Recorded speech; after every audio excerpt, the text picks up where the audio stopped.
მოგესალმებით ყველას. დღეს ჩვენ შევიკრიბეთ ერთად უმნიშვნელოვანესი მიზეზის გამო. გავაზიაროთ იდეები და შევქმნათ გზა უკეთესი მომავლისკენ. მე ვარ ელენა შალომბერიძე, ახალგაზრდა ელჩი საქართველოდან და ჩემთვის უდიდესი პატივი და პასუხისმგებლობა ვიყო თქვენი მოდერატორი ამ საოცარ კონფერენციაზე. დიდი მადლობა მინდა გადავუხადო CCG-ს გუნდის წევრებს, ბატონ Kakhaber Chakvetadzes, ქალბატონ Nino Tsartsidzes, ქალბატონ Mariam Mamagulashvilis და ქალბატონ Inga Kharchilava-ს.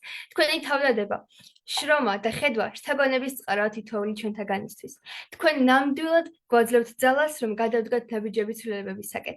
დღეს ჩვენ ერთად ვსაუბრობთ განათლებაზე, იმ ძალაზე, რომელიც აძლევს ახალგაზრდებს ცოდნასა და შესაძლებლობას შეცვალონ სამყარო.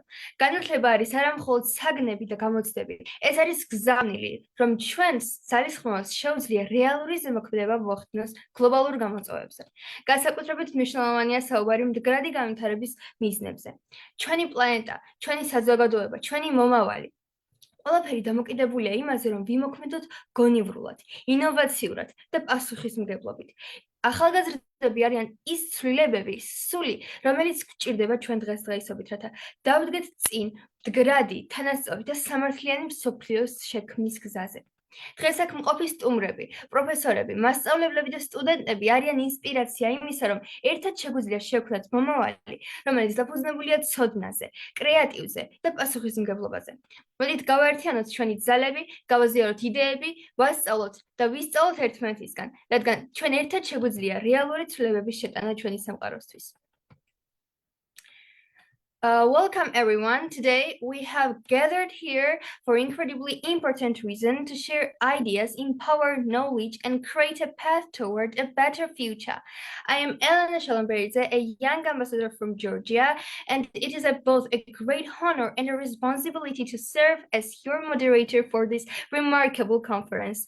First, I want to express my heartfelt gratitude to the team of the TCG, Mr. Kakhaber Chakvetadze, Ms. Nino Tsartsidze, Mrs. Mariam Mamagulashvili, and Mrs. Inga Kharchilava. Your dedication and hard work vision are truly inspiring to all of us. You give us motivation and the courage to take meaningful steps toward change. Today, we speak about education, the force that gives young people the knowledge, skills, and opportunity to change the world. Education is more than a subject. It is a message that each individual can be a driver of change, that your efforts and our efforts can have a real impact on global challenges.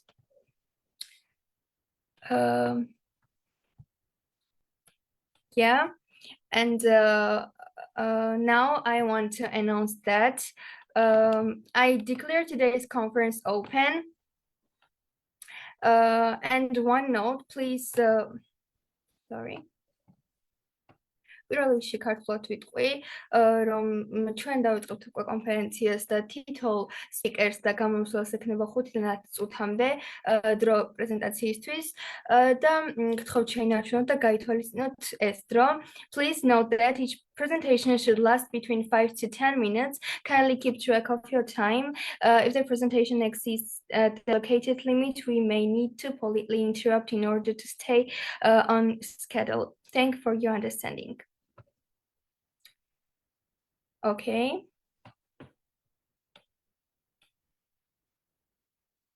And now I would like to briefly introduce our first distinguished guest from Philippines. Dr. Norberto Paranga is a globally recognized research scholar, internationally awarded author, multi-awarded educator, and highly sought-after international speaker. He is a founder of the League of Academic Professionals and Interdisciplinary Society and serves as director of the Graduate School extension of the Masters Technological Seminary International. Welcome, dear. Please, stage is yours.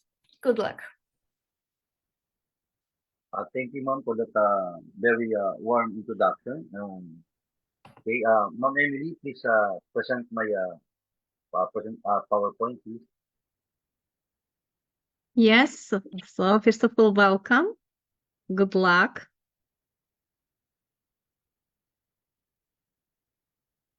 Okay. Good day, everyone, again. So today I will discuss the role of youth in the Sustainable Development Goals, or SDGs. The Sustainable Goals are not just global targets. They are call to action, and young people play a crucial role in achieving them. Okay, next slide, please. Okay.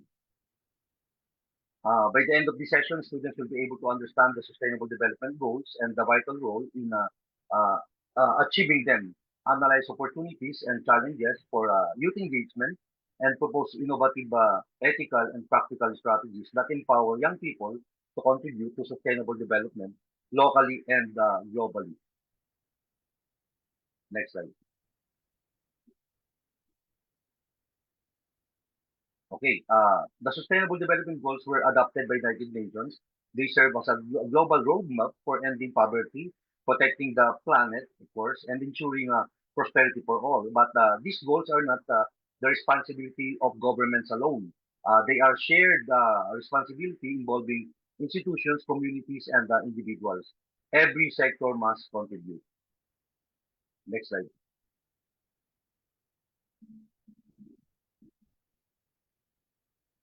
Okay, every sector must contribute, so therefore, communities and individuals must be involved. Next slide. There, as the president of the League of Academic Professionals and Interdisciplinary Society, one of our mandates is to support the learning experience of the underprivileged and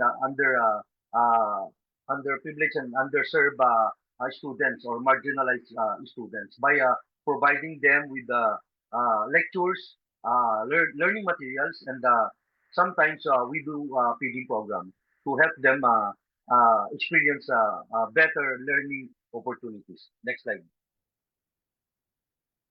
We also conduct a mental health masterclass webinar and other form of mental health webinars to empower individuals at all levels, from student to professional. Next slide. SDG 17, Sustainable Goal number 17, partnership. We at Lapis, collaboration is one of our primary tasks. So we collaborate to national government agencies, fellow non-government organizations, civil society groups, to achieve our mission and to share our knowledge and resources to help the underprivileged students and persons with disabilities, especially students with SPED, special students, students with disability. Next slide. So who can contribute to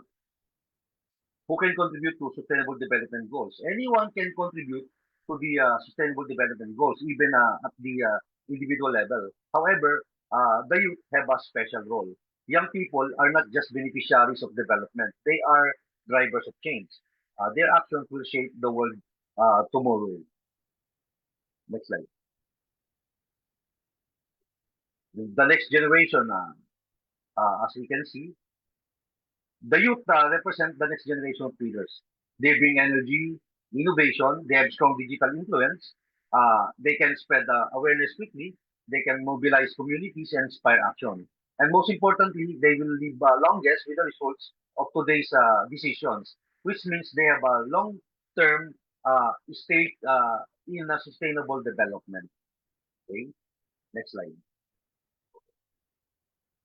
So what you can do for these sustainable development goals? So first, stay informed, understand global and local issues like today. Second, volunteer and serve your communities. Third, use your skills, whether in business, education, research, or creativity, to contribute solutions. Fourth, collaborate rather than compete. Sustainable development requires partnerships. And above all, lead with integrity. Without integrity, sustainability cannot last. Next slide. Next slide.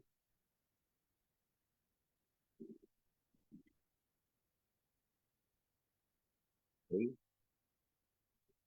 Okay, the future will be shaped not only by the most intelligent generation, but by the most principled one. Okay, so let me end this message the future will not be shaped again by the most intelligent generation, but by the most principled people or most principled one.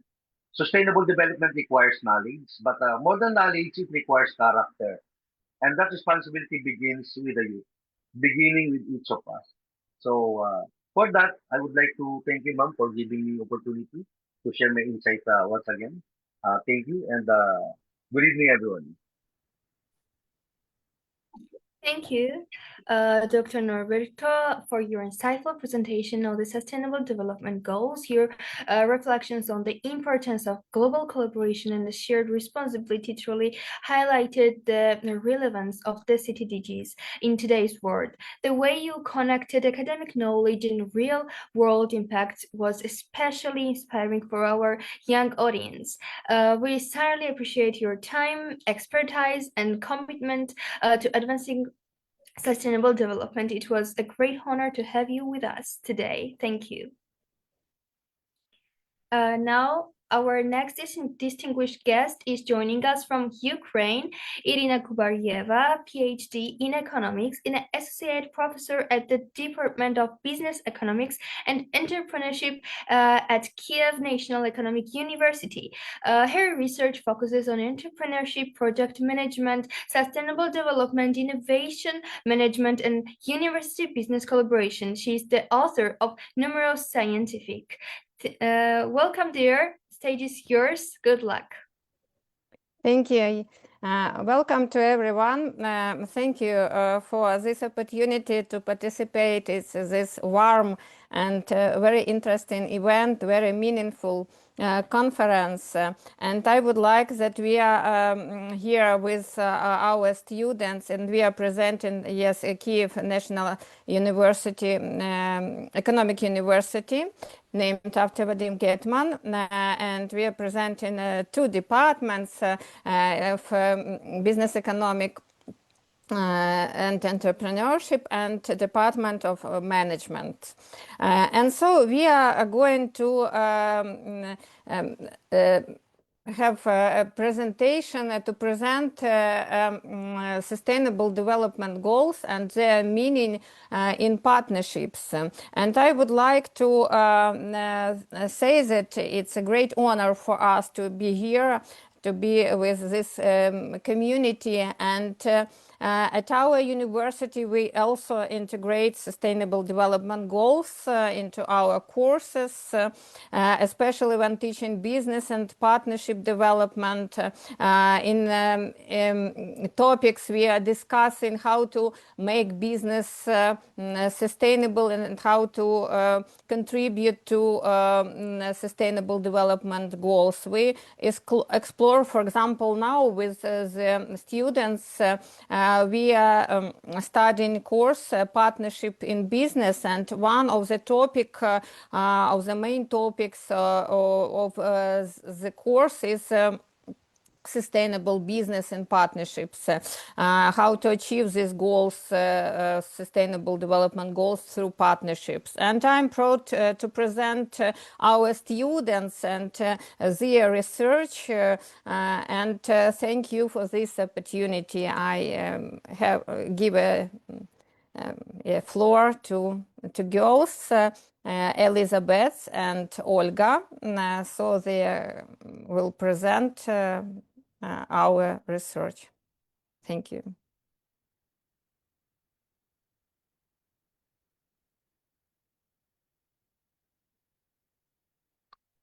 So Olga, Elizabeth, who will show the presentation? Me or you? Can you share? Me, yes. Okay. Thank you. Thank you.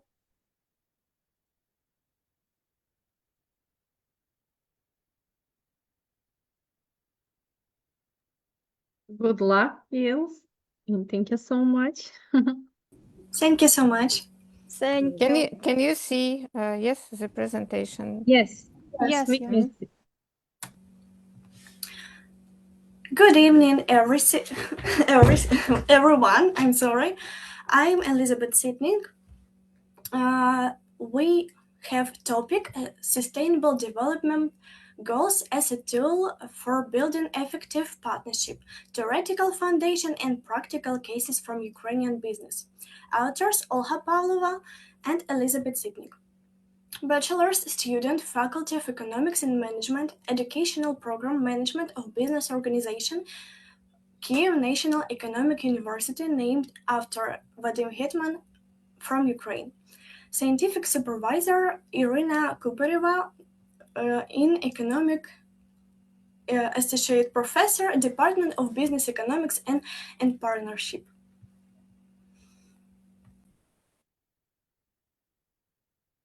Good evening, everybody. Right now we're going to talk about our university. Our university, like we said, Kyiv National Economic University, named after Vadim Hetman. We go by KNEU by short. It's a higher educational institution in Kyiv, Ukraine, that provides education in the fields of economics, management, and business. Like we said, our university as well provides implement sustainable development in their actions. Our university was included in QR sustainability rankings and also was ranked in the impact rankings. It is also a participant in the United Nations Global Compact. Our university established in 1906 with strong academic heritage. It also recognizes a key economic education institution in Ukraine. It combines theoretical knowledge with practical and intentional orientation. Our institution contributes to sustainable development through entrepreneurship education, innovation projects, international partnership, and also research in sustainable business. This shows commitment to sustainability and partnership.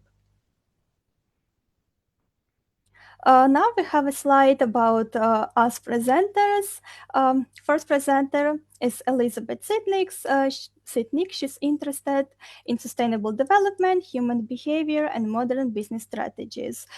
She's interested in exploration of psychology, neurobiology, economics to support innovative solutions. And she also has entrepreneurial experience and focus on intercultural learning. A little about Olha Pavlova. She holds a junior bachelor's degree in management with honors. Participates in the International Scientific Student Conference with research on AI in modern management. Also has a wide range of interests, including research on modern management trends, psychology, and self-development.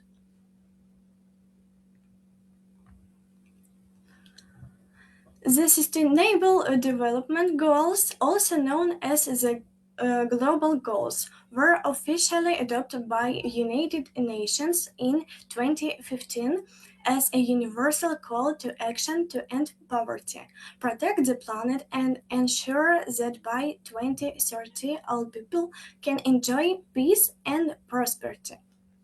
CDGs help businesses to create partnership, increase social impact, improve sustainability, support economic development.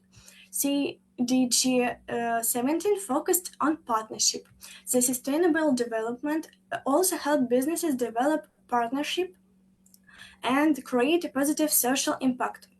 One of the key goals is Goal 17 Partnership for the Goals, which shows the cooperation is essential for achieving sustainable development. Even now, as we are gathering here at this conference and discussing CDGs together, we are contributing to Goal 17. Our cooperation and exchange of ideas are examples of partnerships that help achieve a sustainable development. The next slide is how businesses can implement SDGs through partnership. The first way is through social partnerships. They can hire vulnerable groups, equal opportunities, and gender equality. They can also establish employee education and development, also can monitor equality in recruitment, compensation, and career advancement. And they also can cooperate with charities and NGOs. The next one is an environmental partnership. They can transition to renewable energy sources, they can reduce the greenhouse gas emissions, implement process of waste reduction, recycling, reusing, and also responsible consumption and packaging. The last one is community partnerships. They can support local communities, cultural and social projects, and urban infrastructure development. And also they can provide diversity and inclusion initiatives. CDGs as a tool for partnership development, business employment. CDGs through cooperation with NGOs, government, universities, local communities. Partnership helps companies to develop employees, support society, implement environmental projects, strengthen business sustainability. The next one is examples about the use of SDGs in partnerships in Ukraine. Achieving the global sustainable development goals are very important and also requires collaboration on equal terms on all levels. In Ukraine, we have an organization. The name is CSR Development Center, CSR Ukraine, that has been united companies in Ukraine that implement corporate social responsibility for over 15 years. This company connects more than 120 companies, international organizations, NGOs, and governments in their CSR projects. It also advocates for the development of corporate social responsibility at the national level, and also implement sustainable CSR projects for systematic changes in Ukraine. Also, CSR Ukraine is a national partner of CSR Europe and World Business Council on Sustainable Development. Now, based on the data of this organization, in our own research, we would like to show you several practical cases of Ukrainian companies and how they can implement SDGs through their partnerships. First example, SoftServe. SoftServe is cooperation with Ukrainian Society of the Blind and SoftServe IT Academy works with accessibility testing. This is a type of software testing designed to ensure that a web product or mobile application is convenient for people with various types of disabilities, of vision, hearing, mental, musculoskeletal, etc. Also, they selected internal requirements for the construction or selection of leased premises for the company's offices, according to which all such buildings must be accessible to groups of people with limited mobility and have developed instructions with accessibility requirements for internal and external events organized by the company. This is how that company implements sustainable development goals 4, 8, 10 in their activity. Next one is Auchan Ukraine. It's an international retail company operating in Ukraine. They work together in collaboration with organization Tarilka to minimize waste and help those in need. By that, they implement Sustainable Development Goal 12. In addition, that company also launched their project that will help to improve the environmental situation in the country, fight poverty, and also reduce organic waste and food waste at their store in Lviv.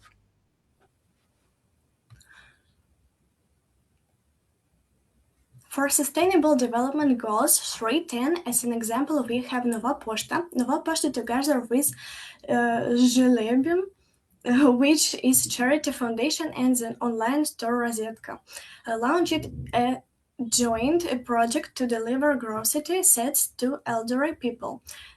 The Pride of Care. The companies formed a grocery set of the most necessary products, and anyone who could purchase and hang such a set on the marketplace website. Nova Poshta assembled, packed, and delivered the sets to city social protection services. Throughout the project, 73 1,022 food sets were delivered. Another example of Nova Poshta is a marathon for everyone. Organized by Nova Poshta and Run is an online race where everyone could run the distance for someone who dreams of a marathon medal but cannot run due to age, illness, or other circumstances.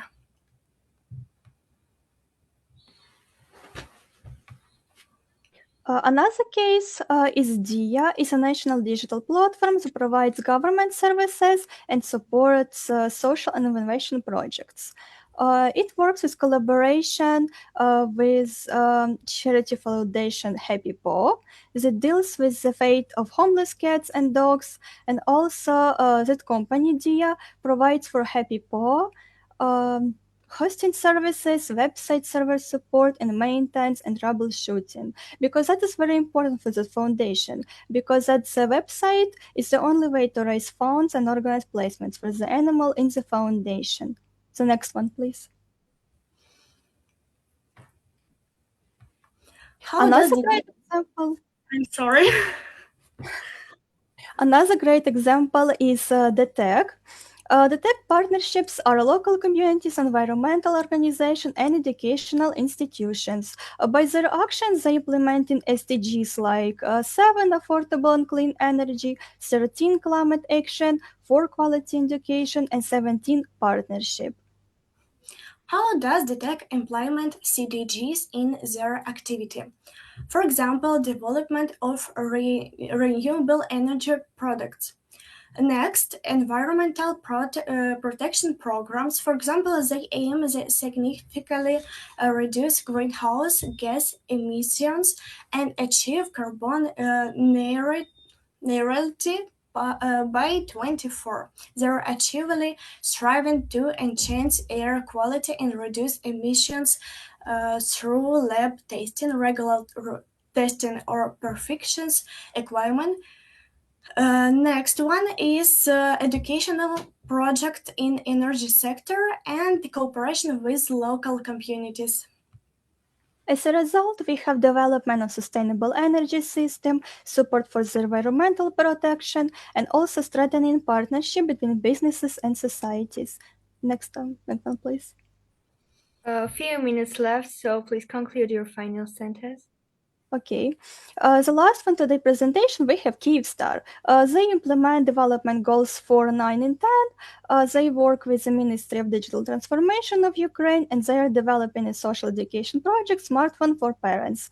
The goal is to help people of older age to understand and master modern gadgets. Through their portal, they can learn how to use internet, how to communicate with relatives, how to download some apps, and even how to get an appointment with a doctor online or buy tickets. As conclusion, I can say this experience of Ukrainian companies proves that the sustainable development goals are a practical tool for business resilience and social impact.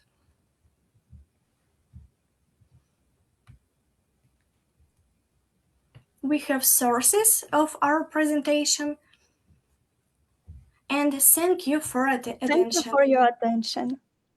Thank you very much. First of all, Dr. Kubaryeva and the students, the speakers, for your engaging and well-structured presentation. Your focus on partnership and entrepreneurship within the framework of the Sustainable Development Goals highlighted how collaboration and innovation can create real and lasting impact.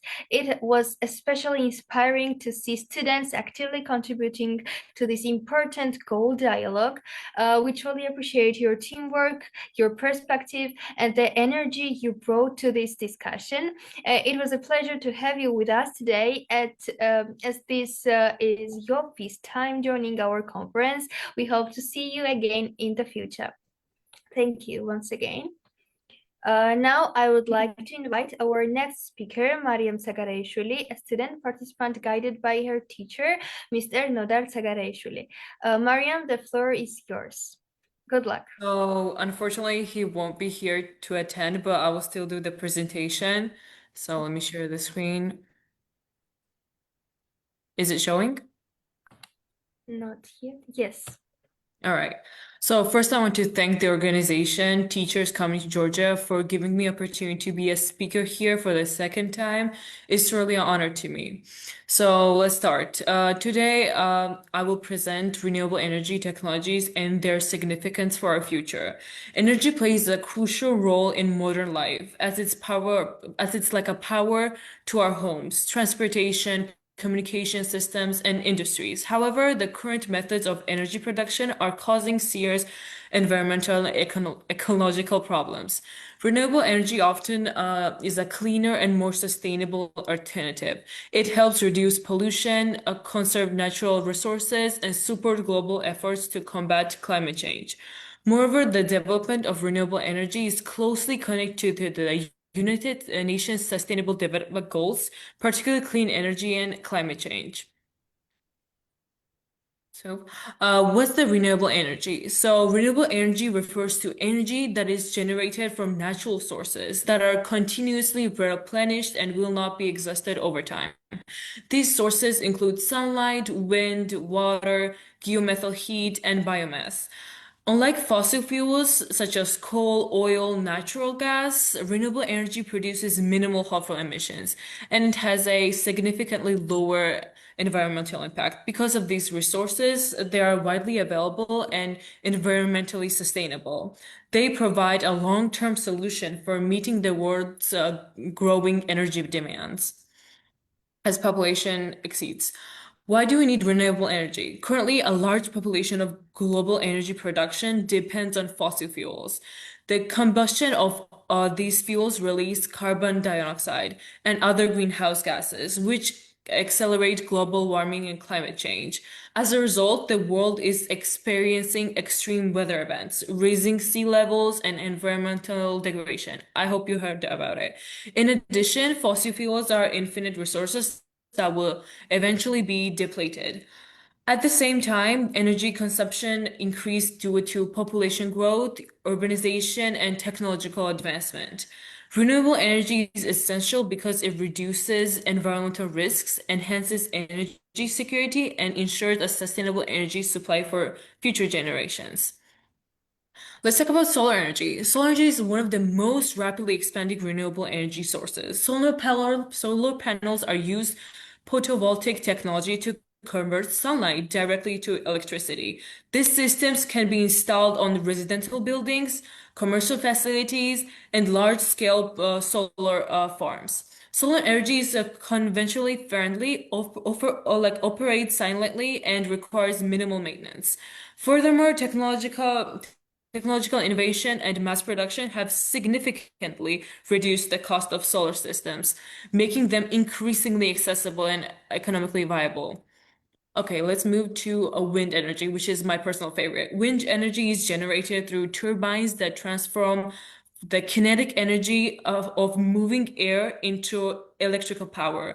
Wind farms can constructed on land or offshore, where wind conditions are often more stable and efficient. This form of energy produces no air pollution or greenhouse gas emissions during this operation. Once installed, wind power systems have relatively low operational costs, and as a result, many countries are actively investing in wind energies as part of their transition towards a cleaner and more sustainable energy systems. Hydropower. Hydropower generates electricity by harnessing energy of flowing or falling water, typically through like drains or river-based installations. It's one of the most oldest and definitely most reliable energy sources out there. Hydropower plants are capable of producing large amounts of electricity continuously and quickly respond to fluctuations in energy demand. However, large-scale hydropower projects must be carefully planned and managed in order to minimize potential environment and ecological consequences.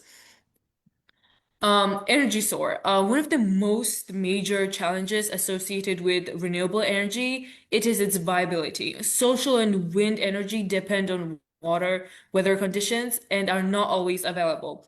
For this reason, energy storage systems can play a crucial role in modern energy infrastructure. Batteries store excess electricity during periods of high production, and it releases it when demand increases or generation decreases. Advanced storage technologies, particularly lithium-ion and batteries, are becoming more efficient, durable, and cost-effective. Energy storage significantly improves the reliability and stability of renewable energy systems. Sustainable development goals. Renewable energy plays a fundamental role in achieving the United Nations Sustainable Development Goals. It directly contributes to Goal 7, which aims to ensure access to affordable, reliable, and clean energy for all of us.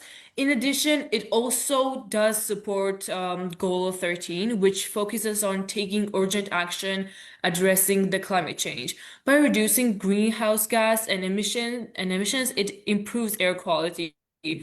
Renewable energy protects the public health, preserves natural ecosystems, and promotes sustainable economic growth. So, in conclusion, renewable energy technologies are essential for creating a sustainable and environmentally responsible for future. They help reduce pollution, mitigate the effects of climate change, and decrease our dependence on limited fossil fuels. Fuel resources. As technological progress continues, renewable energy is becoming more efficient, affordable, and widely implemented around the world. Governments, businesses, and individuals all over the world all have a role to play supporting the transition to clean energy, including each one of us. By investing in renewable energy solutions today, we can ensure a healthier and more secure planet for future generations. That's it. Thank you so much, Mariam. I'm amazed for your presentation, for your insightful and engaging presentation. Your focus on renewable energy and innovation and innovative technologies highlighted the importance of sustainable solutions for the future. It was inspiring to see such clarified confidence and passion in your delivery. We truly appreciate your ideas you brought to this discussion, and it was a pleasure to have you as a speaker today. Thank you so much. Thank you for having me. Okay, our next speaker is Afghan Youth Empowerment Network. Yasin Azizi, the founder of the Afghan Youth Empower Network, an English instructor and a dedicated youth advocate. He is a member of the Qatar International Leadership Program and MUN delegate and a 100 Youth Ambassador. Yasin actively mentors students in scholarship applications, organizes a cultural exchange programs, and promotes public speaking, personal development, and international collaboration among Afghan youth. Welcome, dear. Stage is yours. Good luck. Hello to everyone, especially Ms. Inga for giving me the opportunity to speak in this amazing program. As you have already told about me, I would like to tell about myself a little bit. This is Yasin from Afghanistan. And also, I would like to say that currently I'm the founder and the president of Afghan Youth Empowerment Network, a platform which has helped so many Afghan girls and boys to do various activities. And so this platform, we have helped so many Afghan girls to get a scholarship in so many top-ranking universities of the world. Plus, we have organized so many cross-cultural understanding programs that it helped the Afghan people to know about the different cultures beyond Afghanistan borders. Plus, I would like to say that during inside our platform, we had so many soft skill courses that just by help of God, now we have a lot of students that they have been fully equipped with the soft skills they have. And today we would like to speak about one of the sustainable development goals, and that is one of the most important topics in my society. It means in Afghanistan. People who are watching this program, I have to say that in Afghanistan we're facing with a lot of problems, and I'm not here to complain about them, but I'm here to report them on an international scale.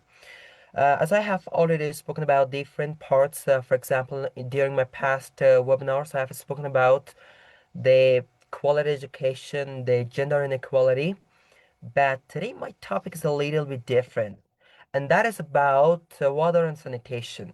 which is one of the massive and also fundamental problems inside Afghanistan. The lifeline of progress, clean water and sanitation in Afghanistan. Ensuring access to clean water and sanitation isn't just a goal, it's the foundation for a healthier, more prosperous future for every nation, especially for those facing significant challenges like Afghanistan. And this presentation which I made, it's going to focus on SDG number 6. And also I included some of the stories from the people inside Afghanistan about this problem, because I once participated in one of the biggest projects inside Afghanistan by the name of ELCOI, which is Afghanistan Local Conference of Youth. And in this conference, we researched in different parts of Afghanistan, in different provinces, in different districts, and gathered information about what this water problem is. And tonight I want to just explain my findings to you, that what we found during this research. Our journey today, we would like to speak about why this matters to all of us. It means why we have organized this session and why it's important. Number one, global imperative. Dear audience, we know that this is a global imperative, and this problem is not only for Afghanistan, or this is not only for a specific region, and that's across the world. So because of that, we have to give hand to each other in order to solve the problem. Number two, it's the human dignity. It's the human's right to have clean water. For example, based on researches we did inside Africa, even in so many places in Africa, the people do not have clean water, and because of that, they're facing with a lot of problems. And the next one is sustainable development. Sustainable development. As we know, the SDG, or Sustainable Development Goals, they are a set of 17 interconnected global goals which are focusing on in order to help a sustainable future. It means these goals are designed in a way that it's going to help us by 2030 have a better world. So in order to achieve this goal, we have to pay attention to this matter also. The dire reality, water scarcity and contamination in Afghanistan. I would like to speak about two of the most important factors inside Afghanistan. Number one, that is about the chronic shortages. You know, decades of conflict, drought, and inadequate infrastructure have left millions without reliable access to safe drinking water, particularly in rural areas. The capital of Afghanistan is Kabul. Inside Kabul, we don't have any special problem regarding water. But in rural areas of Afghanistan, like we are having so many places like Bamyan, Badakhshan, Herat, these places were facing with a great problem. You know, I'll in next slide I covered some of the people from different parts of Afghanistan. I shared their problem with you. Next one, polluted sources. Many exciting water sources are contaminated by untreated sewages, agricultural runoff, and industrial waste, leading to widespread waterborne diseases. Yes. In Afghanistan, we cannot easily manage the water, and you know that most of the water in Afghanistan that's not managed so well, and the waters are going to be the water is going to be actually sent to Pakistan. From Afghanistan, we cannot manage the water so well, so it's going to Pakistan and Iran, and because of that, we cannot manage, and that is because of the governmental problems, these things. In Afghanistan, water scarcity isn't just an inconvenience. It's a daily battle for survival, dictating every aspect of life. I would like to say that about 6 months ago, I went to one of the provinces inside Afghanistan, and you know, the problem I found during this part, it was about girls, and girls, children, farmers. These three category people were facing with a lot of problems. Number one, it was girls and women.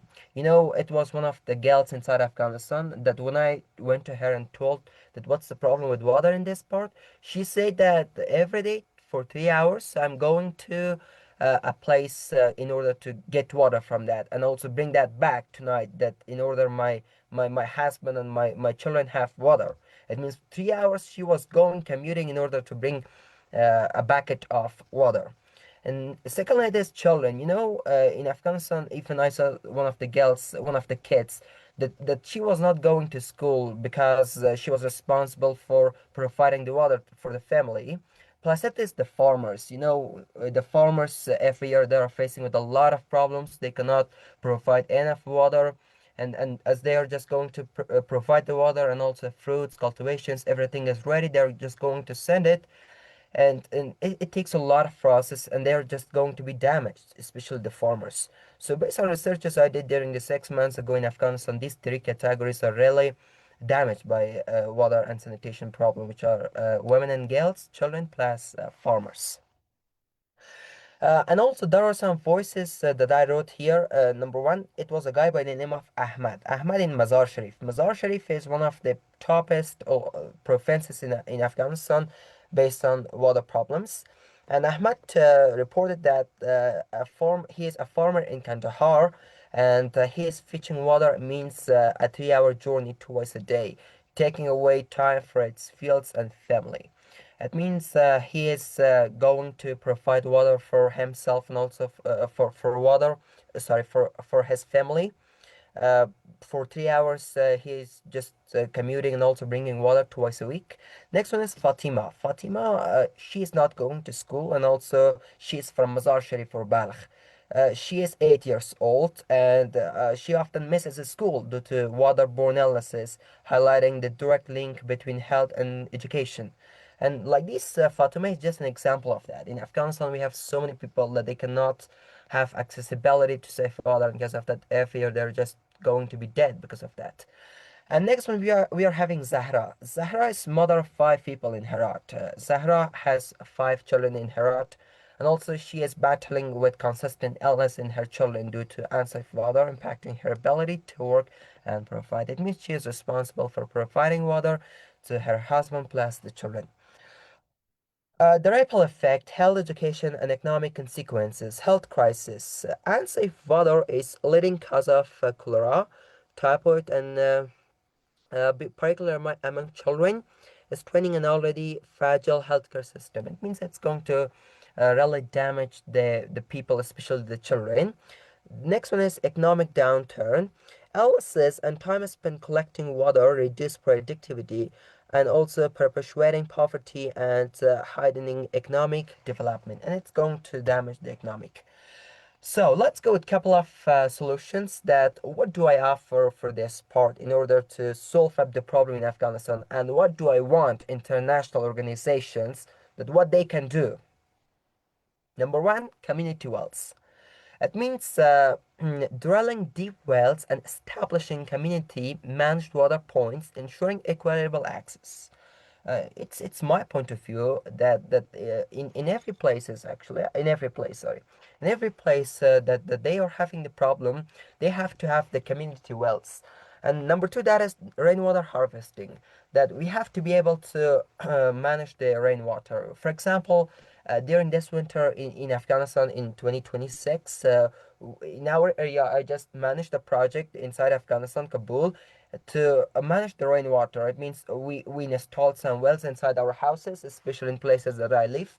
And I told the people who are in my surroundings to install wells and put their snow inside those wells in order to save water for summer and spring. And it really resulted well, I think so, because in this year we will not face with any problem, but I hope so. I cannot say anything regarding this case. Next one, that is water filtration. We have to, I don't know, we have to provide the budget or the fund for other people who are in rural areas, and we have to give them the devices or machines that they can filter the water, and they can use the filtered water in order to be healthy. And there are some technology that we can manage that so well. Number one, that is about the solar.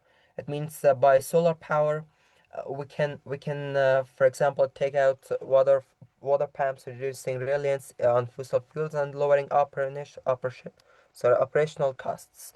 It means having solar panels can also be beneficial, but unfortunately, based on evaluations I and my team did in rural areas of Afghanistan, we cannot have solar. Because they do not have the ability to pay that to provide those machines and buy solar panels even. And the next one is biosun filters, low cost, effective filter using layers of sand and gravel to remove pathogens from water, easily maintained by communities. The power of community, collaborative efforts for lasting change. So there are a couple of other solutions that we can do. Number one, local ownership. It means we have to empower communities to manage and maintain their water and sanitation systems, ensures long-term sustainability. Unfortunately, most of the people, maybe across the world, they do not know that how to manage water, and we have to give them training. And number two, that is training education, providing training on hygiene practices, water conservation.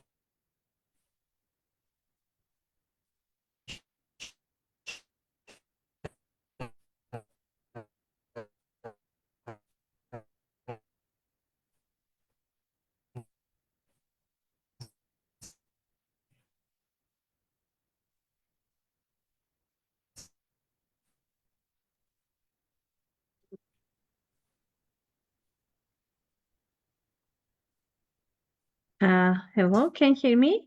Yes, sir. Ellen, I think. Okay, I think it's a technical problem. Yes. We can move another speaker, right?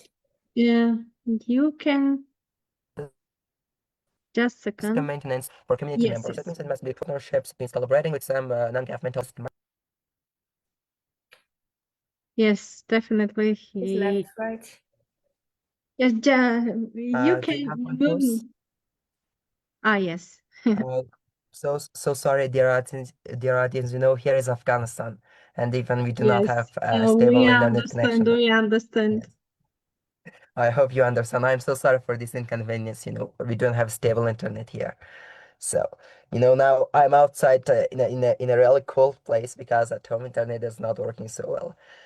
So sorry, everyone. Let's go to next one. Donate. It means that in the organizations or the offices that they have the ability, they have to donate money for not only Afghans but also any place that they are facing. Number two, volunteer.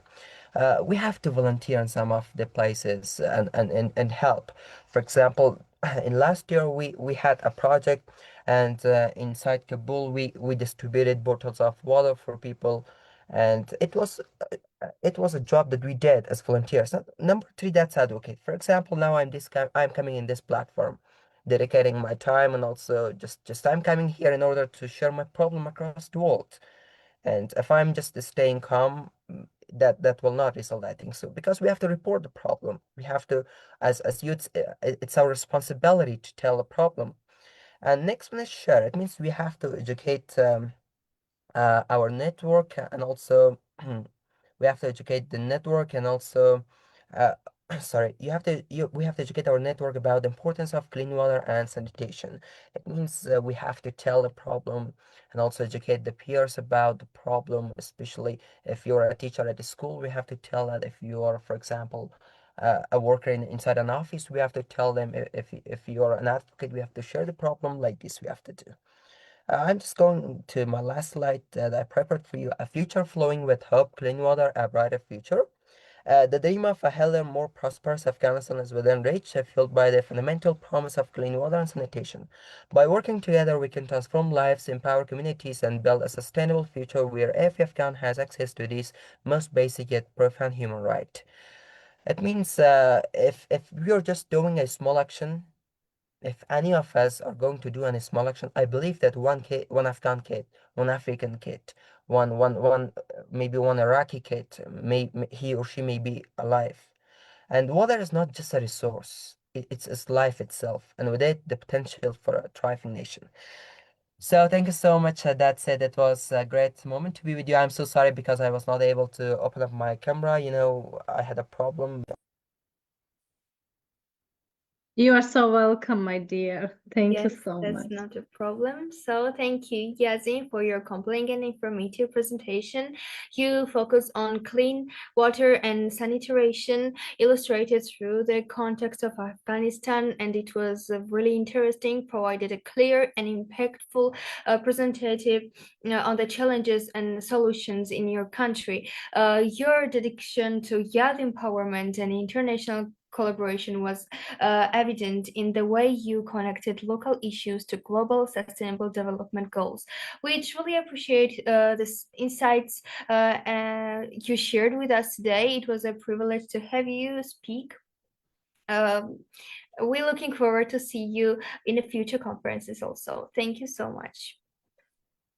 And our next inspiring guest join us from Bucharest, Romania. Dan Alexandru Kita is a principal and English teacher at secondary school number 143, holding a PhD in political science as well as a BA and MA English. He has been passionately shaping young minds since 2009. He brings international academic perspectives into his leadership and classroom practice. Beyond teaching, Dr. Kita is a powerful voice in the Romanian educational landscape, contributing articles and reflections that challenge, inspire, and strengthen the system. An educator, a leader, and a visionary. Please join us in warmly welcoming Dan Alexandru Kita. Stage is yours. Good luck. Good evening to everybody. Hello to all the friends out there. I'm delighted by the fact that so many talented people are participating in your conference all across the world, which is absolutely insane. I come from Romania, which is part of the EU. It's a European country. And indeed, I teach secondary school students. Two of them are present with us. One of them is Antonia, who I would like to share my presentation for now. And the other one is a student of mine called Fabian. My presentation, we were three initially, but one of our students has to attend an urgent meeting somewhere. And she asked me to present the Sustainable Development Goal 15, which is about the environment, and the topic is called Life on Land in Romania. Antonia, if you don't mind, I would like you to share the presentation on the screen so I could start presenting. It's going to be a short presentation. I won't talk more than 10 minutes, hopefully 5 to 10 minutes, and I'll do my best to talk about the most important aspects. So Antonia, please share my presentation. Thank you.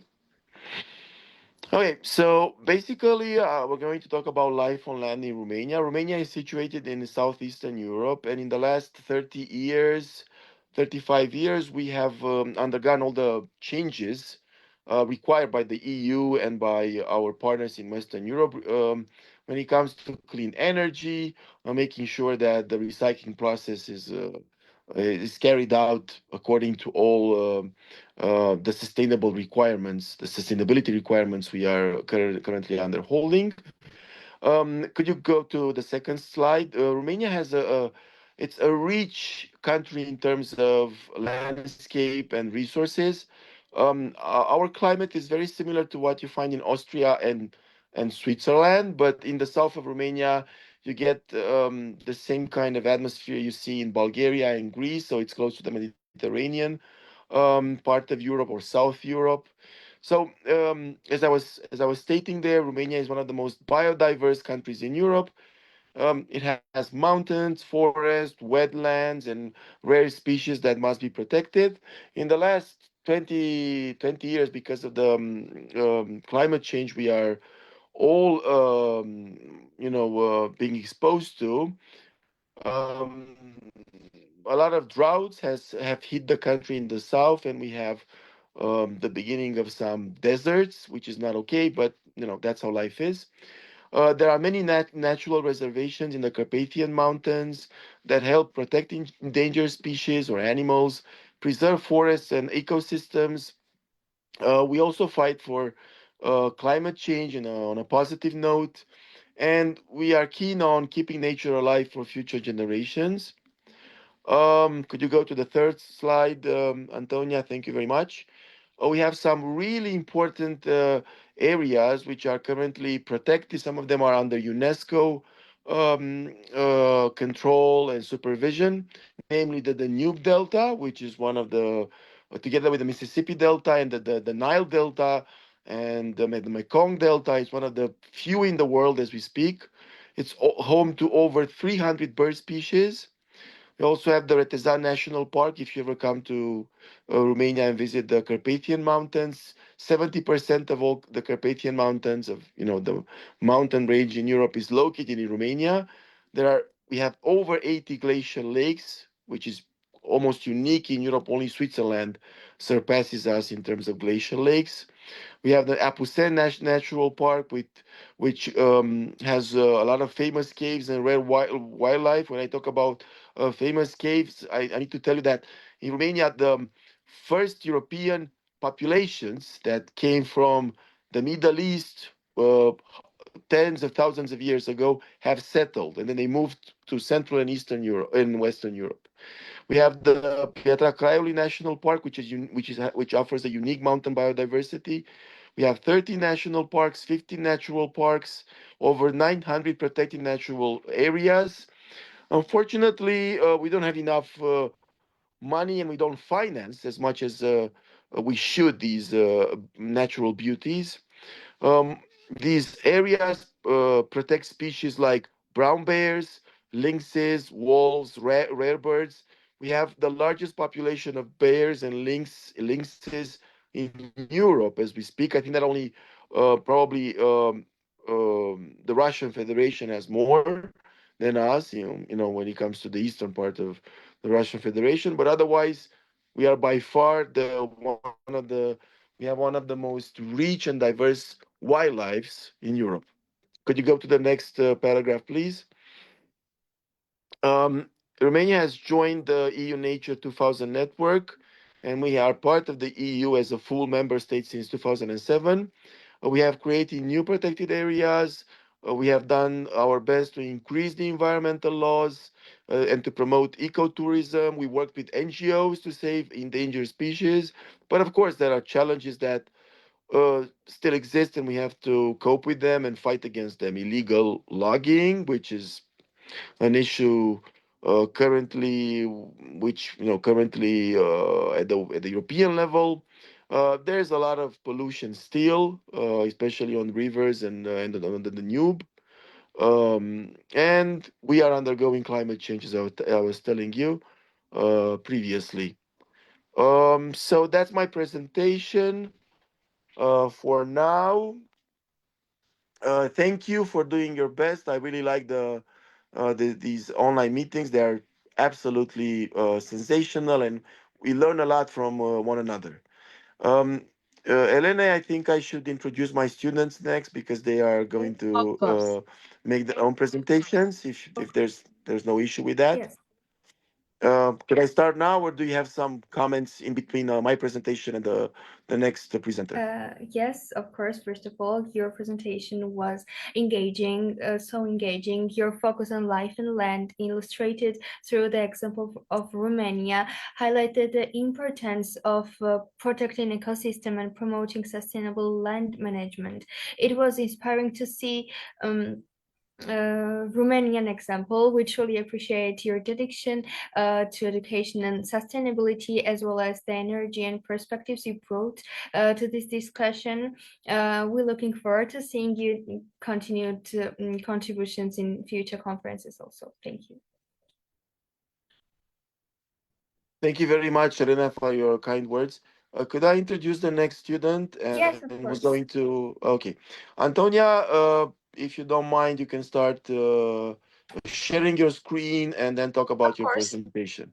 Thank you very much, Antonia. All right. No problem. All right. Thank you for having me. And I'm going to talk about education in Romania since 2007. All right.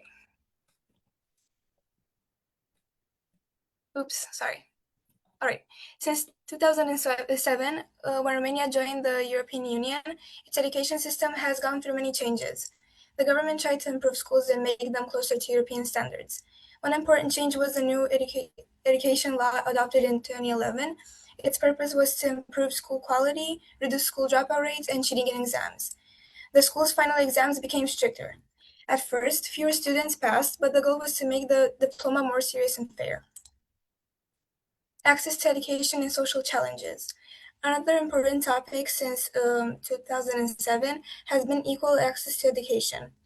Romania has faced problems such as poverty, especially in rural areas. Many children in villages do not have the same opportunities as those in cities. To fight this, the government and the European Union funded programs like School After School and free school supplies for poor students.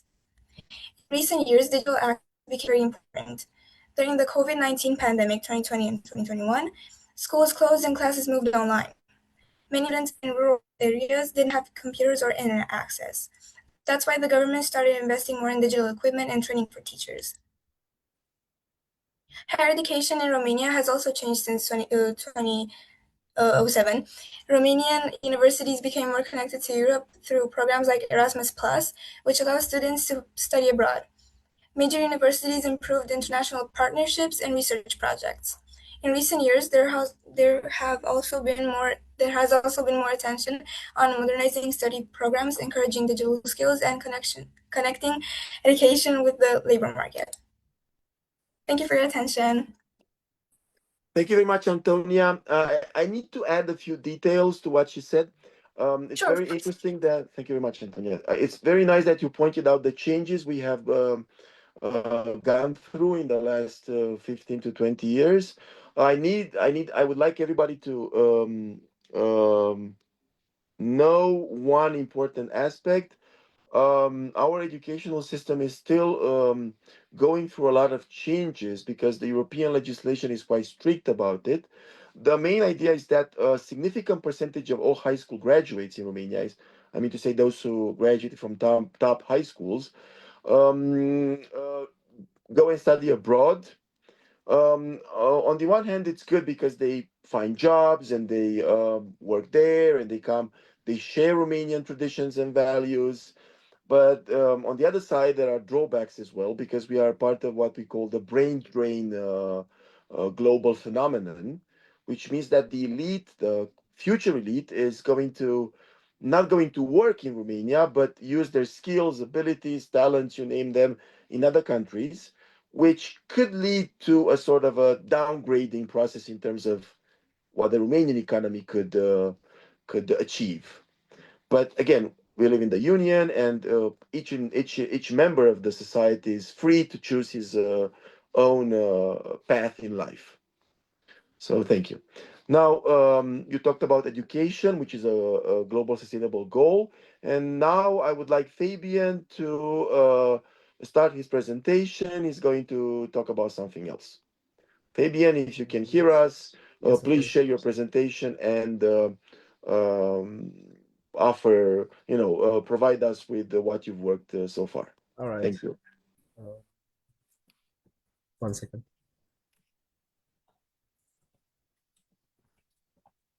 So I'm going to be talking about the economic growth of Romania since 2007, since it has joined the European region.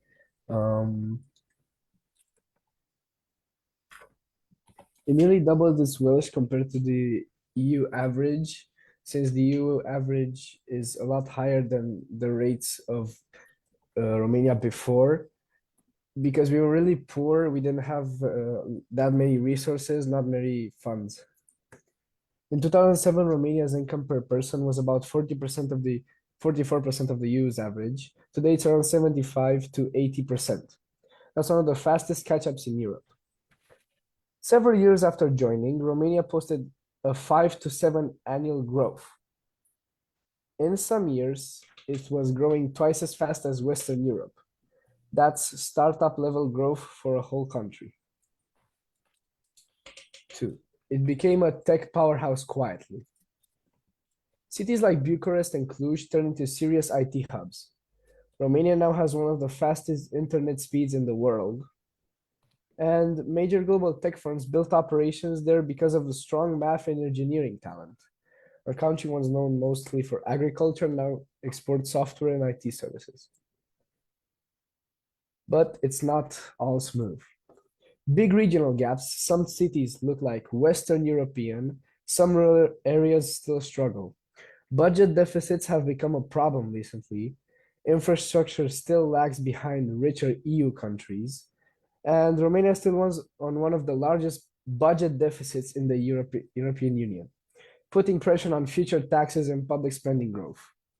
Growth happened, but unevenly. Thank you.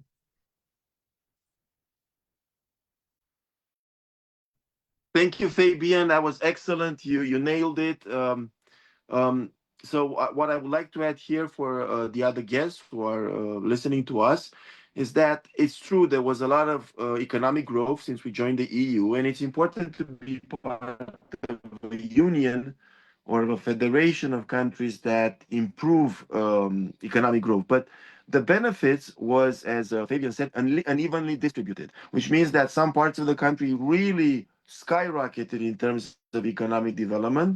They're almost on a par with the Western European countries. But others, especially in rural areas, have not just lagged behind, but they kind of remain underdeveloped and they are facing a lot of economic issues. So the main idea is that if we want to create a world where there's economic growth, true, this is important and we're not going to doubt that, but it has to be evenly distributed so that we don't create social chasms or a lot of inequality. Since when you have an unequal society, the chances of political strife, of a civil war, of economic downturns that will, hit the whole country are so significant that the prospects of democracy developing run really low. So this is my point of view as a European. I think my students agree with me. You cannot have a fully democratic state if, with values, with respect for individual, with human rights, unless you have an economic system where the level of inequality is kept balanced, is kept in a balance. You have to figure out what that balance is. It's a matter of state interference to a certain extent. And second of all, you need the population to feel, mostly 99% of the population, respected, taken care of as member of a full-fledged community. Otherwise, economic development just for the rich or for the elite or for a small minority of society is not going to lead anywhere for that society. It's going to end in disaster. That's my point of view. So thank you. This is what Romania had to offer today as part of your project in Georgia and all the other guest countries.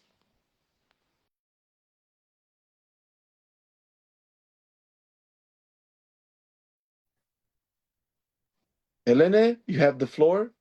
Yeah. Thank you. Thank you for your clear and thoughtful presentations. First of all, on education in Romania, the obstacles faced by education system provided a valuable perspective. It was impressive to see how well you conveyed this issue and engaged the audience with your analysis. The economic growth in Romania. Thank you for your engaging presentation on Romania's economic growth. Your explanation of key trends and factors driving development was informative and easy to follow. It was inspiring to see your confidence and the clarify with which you shared your ideas. Thank you so much.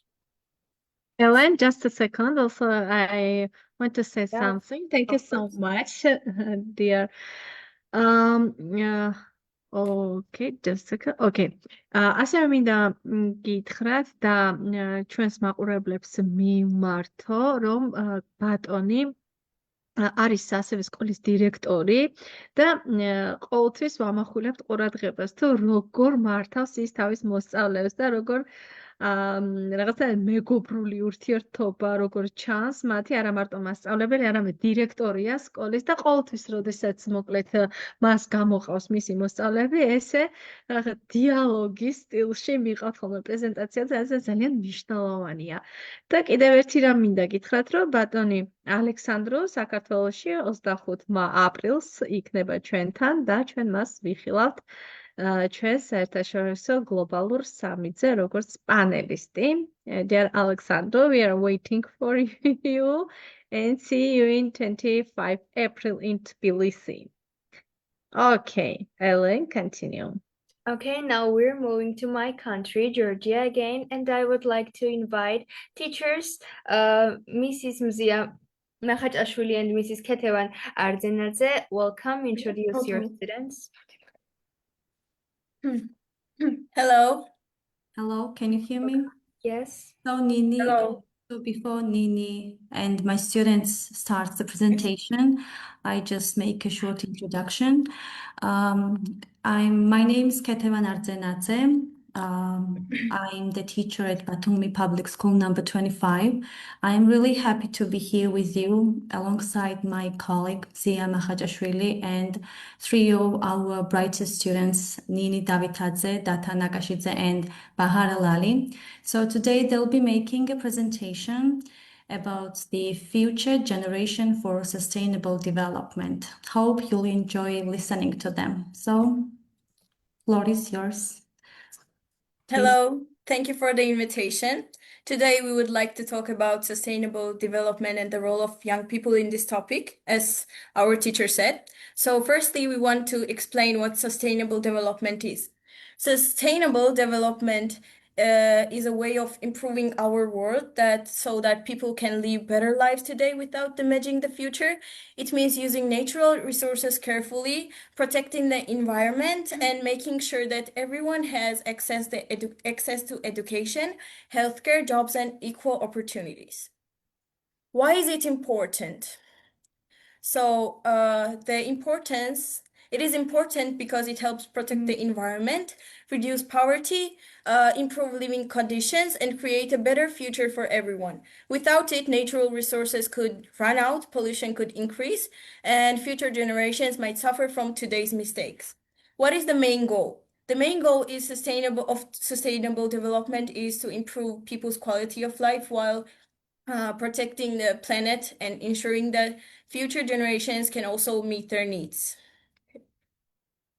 The power of daily choices. The power of daily choices is much greater than many people think, especially when it comes to sustainable development. Every day we make decisions about what we eat, what we buy, how we travel, and how we use energy and water. Although these actions may seem small, together they have a significant impact on the environment and society. Okay.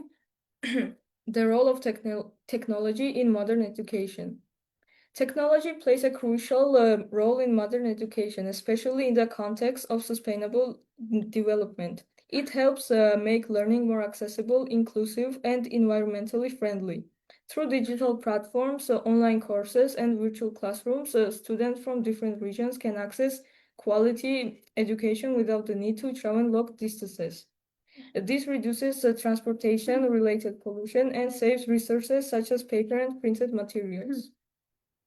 How will our planet be in 2050? By 2050, the condition of our planet will depend greatly on how seriously humanity follows the principles of sustainable development today. If countries continue working toward the sustainable development goals established by the United Nations, the world could become cleaner, safer, and more balanced. Renewable energy sources such as solar and wind power may replace most fossil fuels, reducing air pollution and slowing climate change. Cities could become greener with more parks, energy-efficient buildings, and electric transportation systems. The role of future generation. Future generations play a key role in sustainable development because they both inherit the planet and shape its future. Sustainable development is about meeting today's needs without harming the ability of future generations to meet theirs. This idea is strongly supported by the United Nations through its sustainable development goals. Young people are important because they are often more open to change and innovate. They can promote environmentally friendly lifestyles such as reducing waste, saving energy, and supporting eco-friendly products. By making responsible daily choices, future generations help reduce pollution and protect natural resources. So why young people? Young people are important for sustainable development because they are the future decision makers, leaders, and innovators. The world they live in depends on the choices made today. Young people are force that can shape the future. Innovators, they create new ideas, startups, and technologies. Teach savvy that digital world is a natural part of their daily lives, and so on. We have a lot of things here. Okay. Innovation and the responsibility of young people. Innovation allows young people to develop new ideas and solutions for environmental and social problems. They can design eco-friendly products, create digital platforms that promote recycling, or develop applications that help people save energy and water. Startups and student projects often focus on renewable energy, waste reduction, and sustainable agriculture. These creative solutions support the global goals promoted by the United Nations. How can we use innovation to promote sustainable development? Innovation plays a very important role in promoting sustainable development because it helps solve environmental, economic, and social problems in new and effective ways. Modern technologies allow us to use natural resources more wisely and reduce damage to the planet. For example, improvements in solar panels, wind energy, and energy storage systems make renewable energy cheaper and more accessible. Many countries support these changes through the Sustainable Development Goals created by the United Nations. So the most important part here is the role of school in sustainable development. So here are the pictures where our school participated in a lot of activities connected to sustainable development. And in my opinion, the role of a school in sustainable development should change. Its role should be greater because the future generation is our main supporting force, which will strive and transform our future towards progress. Various activities should be added that give students the opportunity to realize how important balance is and to appreciate what nature is and our ecosystem provides us. So if today we save energy, protect nature,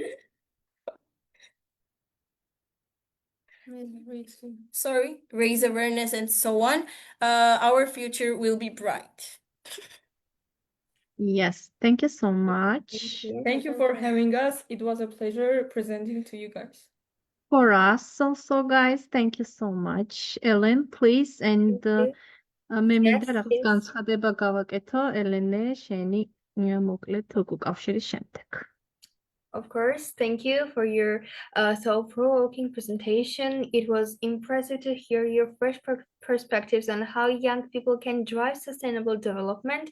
Your ideas on preparing and empowering the next generation really stood out, and your passion made the topic very engaging for the audience. Thank you so much. Yes, thank you so much and congratulations. We are really proud of you. Also teachers, ძალიან დიდი მადლობა მასწავლებლებს. ქალბატონ მზიას, ქალბატონ ქეთევანს, ნინის, დათას და ლალის, მე მგონი სწორად თქვი. წარმატებები ახალგაზრდებო, ეს არის საერთაშორისო კონფერენცია. უმნიშვნელოვანესი მინდა გითხრათ და ხედავთ თქვენ როგორი დონის ახალგაზრდები, პროფესორები, მასწავლებლები და ქვეყნებია. და ჩვენმა მოდერატორმა თქვენ იცით რომ ეს საერთაშორისო ასე ვთქვათ კონფერენცია და იცით რომ აქ არა მარტო ქართველები საერთაშორისო მოდერატორებიც ათვალიერებენ და უყურებენ. ჩვენ ყველა იმ მოსწავლის სახელი და გვარი მოგვაწოდეს, რომლებიც რაღაც ბავშვურად ალბათ მოქმედებდნენ და ყველას ასე ვთქვათ მოეთხოვება პასუხი. ძალიან დიდი მადლობა, წარმატებებს გისურვებ და პირველ რიგში ახალგაზრდებო გეტყვით იმას, რომ ერთმანეთის პატივისცემა, ერთმანეთის თანადგომა ძალიან მნიშვნელოვანია და გთხოვთ, რომ პატივისცემა და სიყვარული იყოს პირველი და პირველ რიგში. იმიტომ რომ შეიძლება ხვალ თქვენ იყოთ ამ კონფერენციის მონაწილეები და თქვენ დაგჭირდებათ მხარდაჭერა. წარმატებები და კიდევ გელოდებით ჩვენს კონფერენციაზე მიიღეთ მონაწილეობა. მადლობა უღლობესი. წარმატებები. Ellen, please continue. Okay, now we're moving in Azerbaijan, and there we have a great teacher, dear Shalom Mamadli. Welcome. Introduce yourself and your students. Yes, my dear Ellen. We have a little surprise for dear Shalala. Kalbatoni Shalala არის მოკლედ ჩვენი დაარსებიდან ყოველთვის ჩვენთან. Kalbaton Shalala's დღეს აქვს დაბადების დღე და ესე ვთქვათ ის ამ წუთას არის გასული, არ არის სახლში, მაგრამ teachers community ჯორჯიას სახელით მოკლედ ჩვენ გვინდა მივულოცოთ შალალეს დაბადების დღე.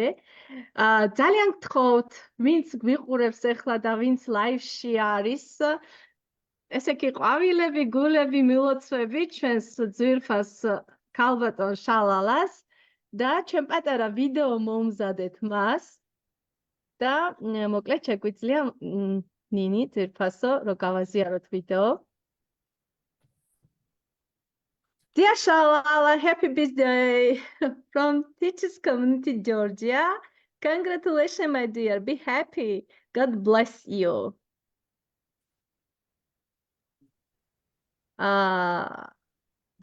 Yes. Happy birthday!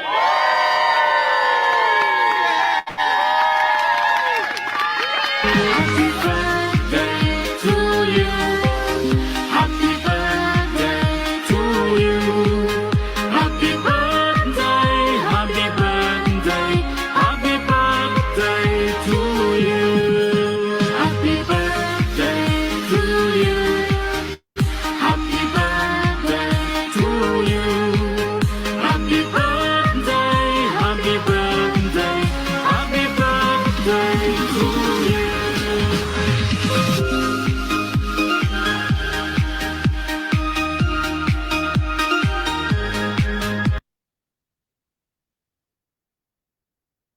Thank you very much.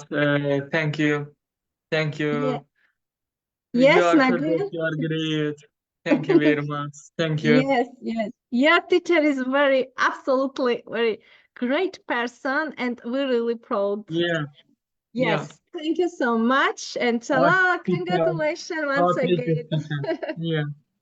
Thank you very much. Thank you. Welcome. Okay, now we can share your presentation. Kalbat inshallah არ არის, მაგრამ ისი მოსწავლე ჩვენთან არის და მოდი გავაზიაროთ ქალბატონო ნინო ჩვენი მოსწავლის ქალბატონი შალალას მოსწავლის პრეზენტაცია. მე მგონი ის მზად არის უკვე.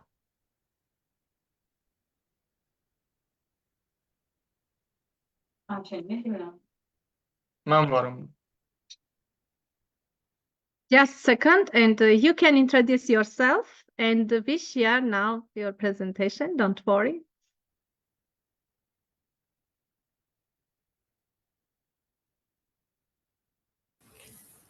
Good evening. I am Shabnam Aliyeva, teacher of English from Azerbaijan, and I am very glad to be here among you, among these bright people. First of all, thank you for this initiative for young people. We have seen so many young, bright minds here offering so many ideas about sustainable development goals. And now I'm here with two of my students, and they will share their ideas about environmental protection, some example from our country. And now I want to give word to them. Thank you for inviting us here. So Wow. I ask students to start. Okay, good luck. Thank you. So next page, please. Yes. Lala, you can start. Yes, I hear you. Hi everyone, I am Lala from Azerbaijan, Genzeh City. I am 17 years old. I study at school number 24. My teacher is Miss Shabnam. Having this great chance of participating in such grandiose conference is incredibly good for me, especially touching global problems and sharing ideas with peers is great. Global problems are serious issues that affect all countries and people around the world. The most important global problems today are climate change, environmental problems, environmental pollution, poverty, food and energy security, and social inequality. Also, climate change causes higher temperatures, water shortage, and more natural disasters such as floods and droughts. Also, these problems are negatively affect both the environment and people's lives.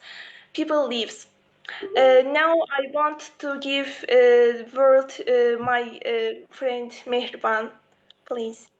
Yes, next page, please.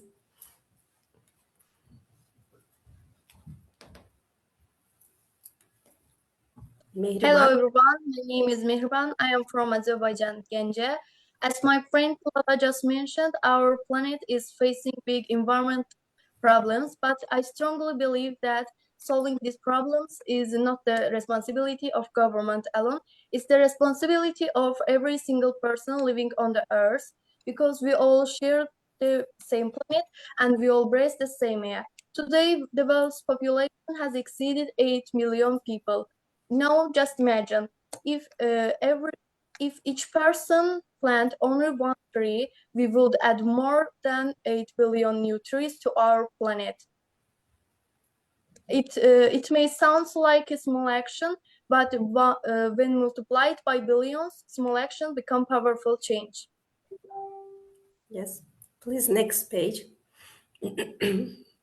And also, Azerbaijan takes part in international efforts to solve these global problems. For example, one of them, COP29, the country supports climate action within the framework to the United Nations and the Paris Agreement. In 2024, Azerbaijan hosted the COP29, an important international climate conference. The government is also developing renewable energy sources such as wind and solar power, also creating green energy zones and protecting the environment and important national priority.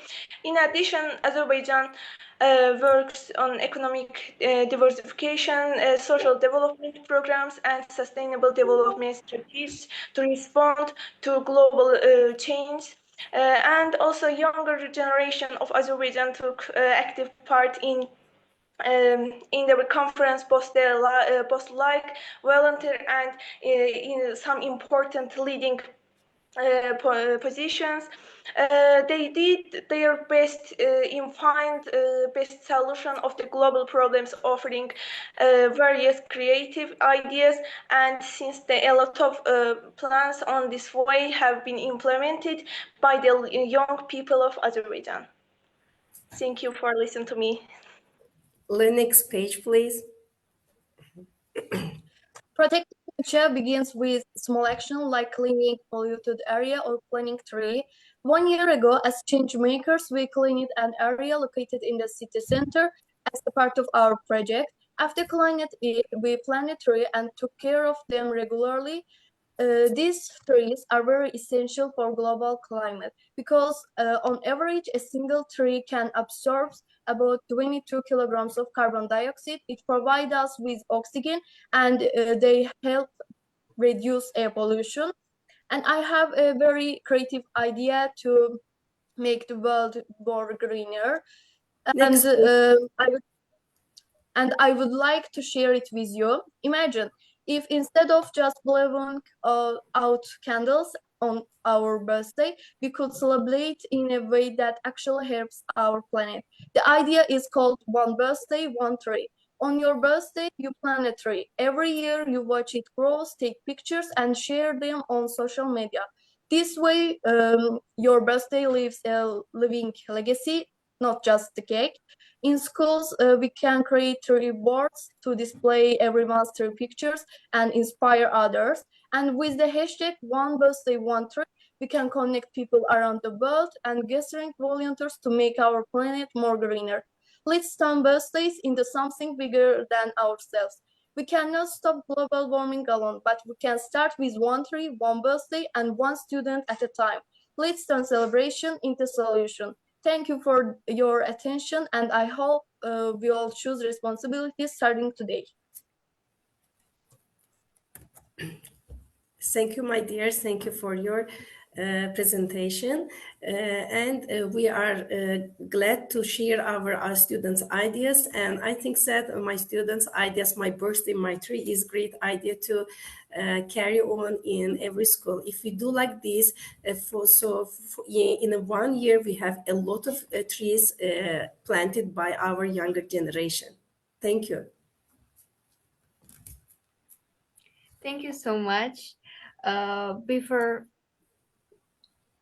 yeah, the students left. Yeah, hello, my name is Kakhaber. I am Azerbaijan.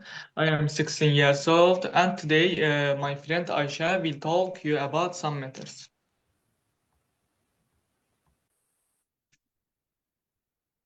Okay, hello teachers. Hello Inga teacher. Can you share my screen?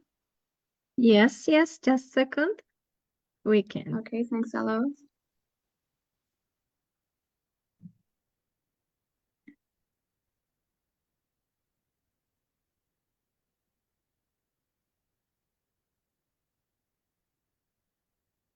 Yes, you can introduce yourself, please.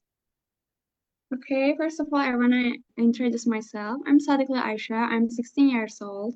I was born and raised in Karabakh, Azerbaijan. It's not first time for me in here. And so I hope you will love my topic.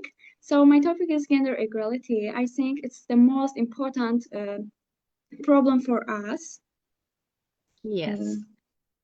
Of course. Yeah. Yes, it's coming now, your presentation. Good luck, my dear. Okay. Yeah. The next one, please. And the next one. Okay. Gender equality is SDG 5. Gender equality means that women and men have same rights, responsibility, and opportunities. It includes equal access, education, work, leadership roles, and fair treatment in society. Gender equality is not only fair, but it also helps countries develop stronger economy and communities. Everyone benefits when women and men are treated equal. Can you the next one, please? What's the problem? Despite progress in some countries, many women still earn less than men and have favored leadership position. In some parts of the world, girls can't attend school equal with boys. Women can also face discrimination or even violence in different areas of life. These problems show why SDG 5 is so important and why we must take action. The next one, please. What we can do, what is the solution? Gender equality is crucial for a fair and strong society. We can achieve it through education, awareness, and fair law that support equality. Young people like us can also contribute by respecting equal rights and standing against discrimination. Everyone can play a part in creating a world where women and men have equal opportunity. At the end, I want to say that we all are same. We all are equal. For this reason, everybody treats the same to women and men. I want to say I'm so grateful for listening, and I want to say thank you to my teachers and all of you for listening. Thanks a lot.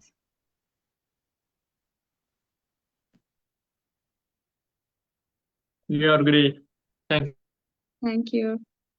Yes, really. You're really great, and thank you. Congratulations, my dear.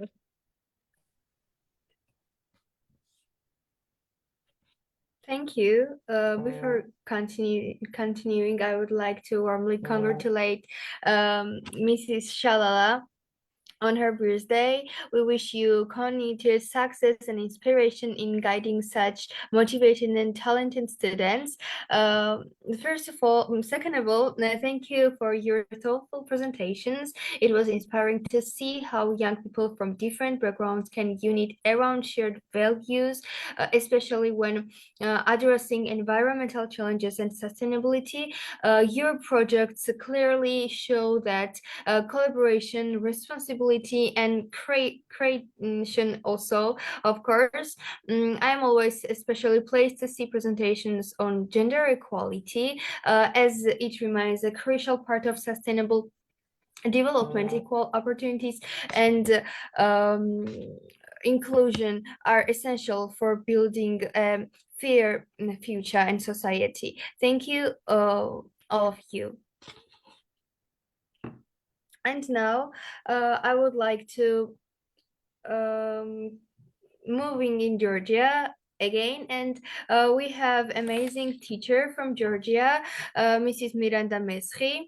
Welcome. Introduce yourself and your students. Hello, good evening, everybody. My name is Inga Kharchilava, and I'm an 11th grade student from Georgia. Unfortunately, my teacher could not be here with due to personal reasons. However, I'm honored to be here. Today, I will be representing on the topic of gender equality. Gender equality, presentation on fairness, opportunity, and social justice. Gender equality is the condition in which rights, opportunities, and power are not determined by gender. It prioritizes fair access, not uniformity, and enables individuals to reach their full potential within social, economic, and political systems. Why gender equality matters? Gender equality is not a moral luxury. It is a societal necessity. Historically, unequal access to education, professional opportunities, and leadership has restricted talent and innovation. Societies that embrace equality harness the full potential of all citizens, accelerating economic growth, social resilience, and institutional legitimacy. Inequality diminishes productivity, entrenches poverty, and erodes civic trust. Gender equality transforms human potential into tangible societal outcomes, shaping careers, communities, and the trajectory of nations. Persistent inequalities. Despite global progress, gender inequality remains systematic. Unequal access to education, wage disparities, limited career mobility, and underrepresentation in leadership continue to shape life outcomes. These patterns are reinforced by institutional bias, cultural norms, and historical exclusions. Inequality persists not due to lack of ability, but due to structures that restrict opportunity. Education as a foundation. Education is the most powerful mechanism for equality. When access is equitable, societies experience higher productivity, innovation, and social stability. When denied, inequality becomes inherent across generations. Gender equality in education is therefore not only a moral obligation, but a strategic investment in long-term societal development. Careers, leadership, and life outcomes. Workplace inequality affects both economic performance and personal trajectories. Pay gaps, biased evaluation, and limited access to leadership reduce institutional effectiveness and restrict individual potential. Gender equality ensures that merit, not bias, shapes careers, resulting in stronger organizations, financial independence, and greater societal participation. Collective action for gender equality. Gender equality has advanced through a sustained collective action. Women have led movements demanding equal education, legal rights, and political representation. often at significant personal risk. Men, old, and young people have increasingly joined these efforts, recognizing equality as a societal, not gender-specific cause. Peaceful protest, advocacy, and civic engagement have historically been central to challenging exclusionary systems and accelerating institutional reform. Outcomes of women's equality. Expanding women's rights has produced measurable societal gains. Access to education increased economic productivity, reduced poverty, and improved public health. Political participation strengthened democratic legitimacy and policy inclusivity. Women's entry into professional and academic fields expanded innovation and human capital. These outcomes demonstrate that gender equality generates positive, long-term benefits for individuals, institutions, and societies as a whole. Modern cultural symbols of gender equality. Gender equality is reinforced not only through policy, but through cultural representation. Public figures such as Emma Watson function as symbols of modern gender equality, using education, visibility, and advocacy to challenge stereotypes and promote intellectual agency. Similarly, literary and cinematic characters like Hermione Granger, Elle Woods, and Belle have become symbols of empowered femininity, educated, articulate, and self-determined. These figures reshape social expectations by demonstrating that intelligence, ambition, and exceptions. In conclusion, gender equality is not a woman issue or men's issue. It's a human issue. Societies that invest in equality invest in their own future. Achieving gender equality requires awareness, responsibility, and sustained actions from all of us. The presentation has come to an end. Thank you all for listening. Thank you so much for your presentation on gender equality. As we know, gender equality is not only a matter of fairness, but a key pillar of sustainable development and social progress. Your presentation clearly reflected this broader perspective, and it is encouraging to see young people engaging thoughtfully with such an important global issue. Thank you so much for your presentation. You're welcome. Thank you all for attention. Thank you so much. And also I'm very happy because everyone has so very important topic, and also take care everyone for time. Great. Good luck to all of you. Nice. Nice job. And now we're moving another teacher, Gulbin Ozdemir. Welcome there. Introduce yourself. From Turkey, neighboring country. Hello. Welcome, dear.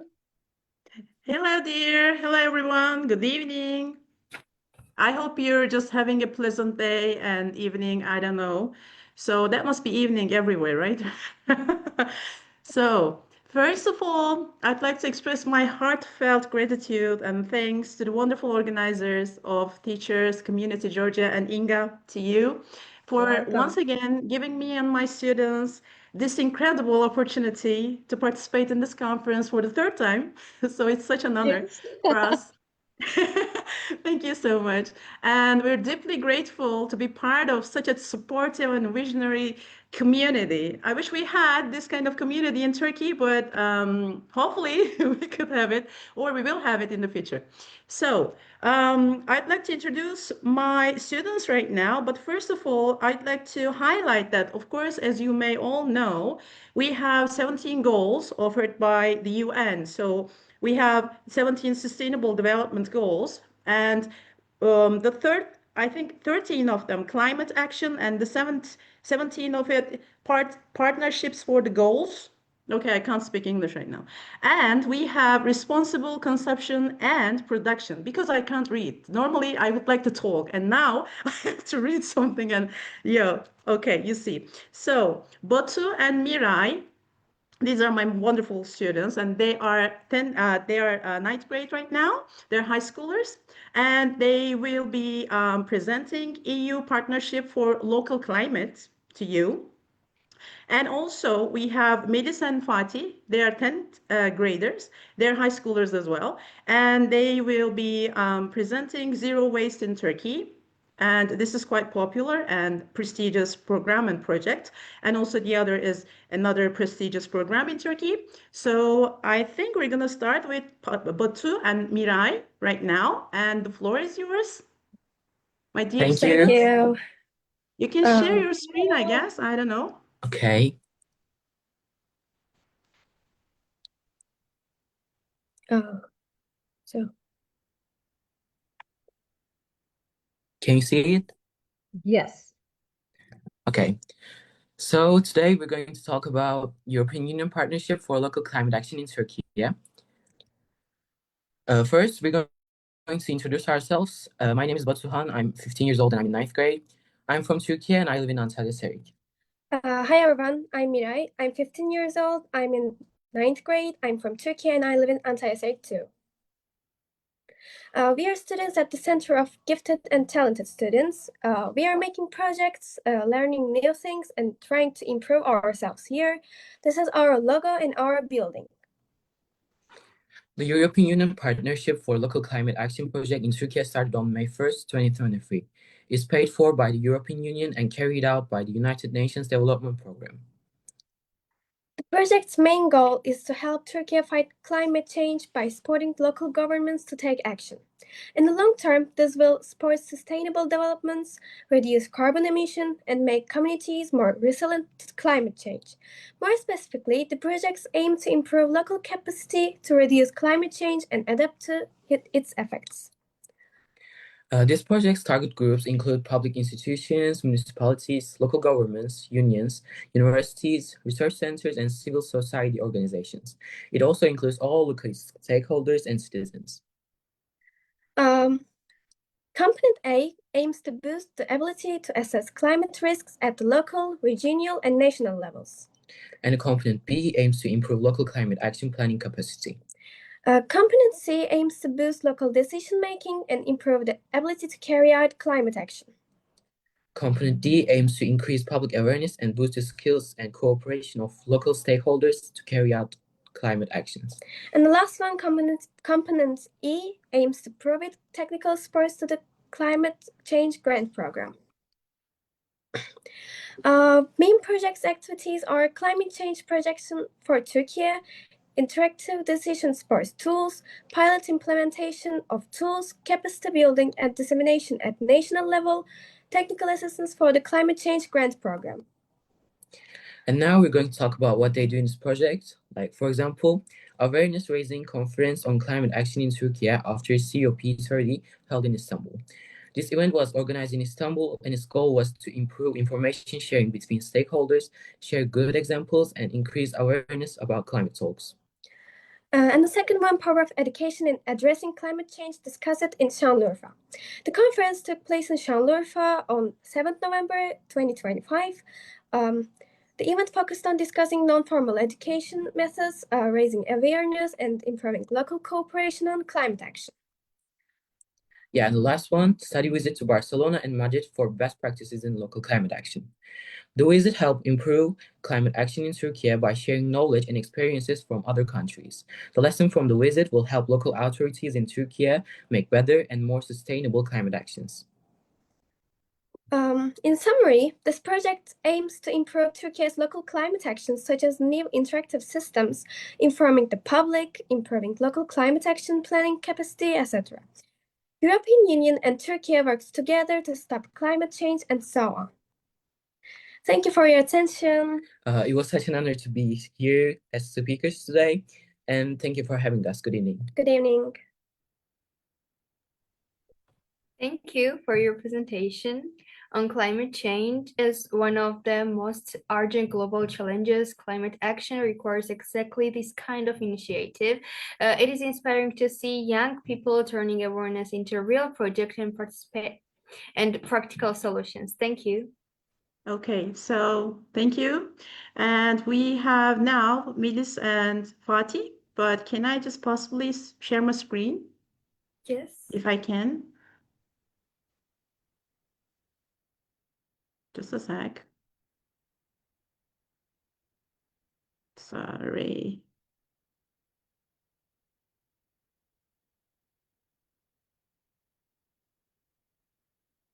You can see it, right? Yes, yes. Okay.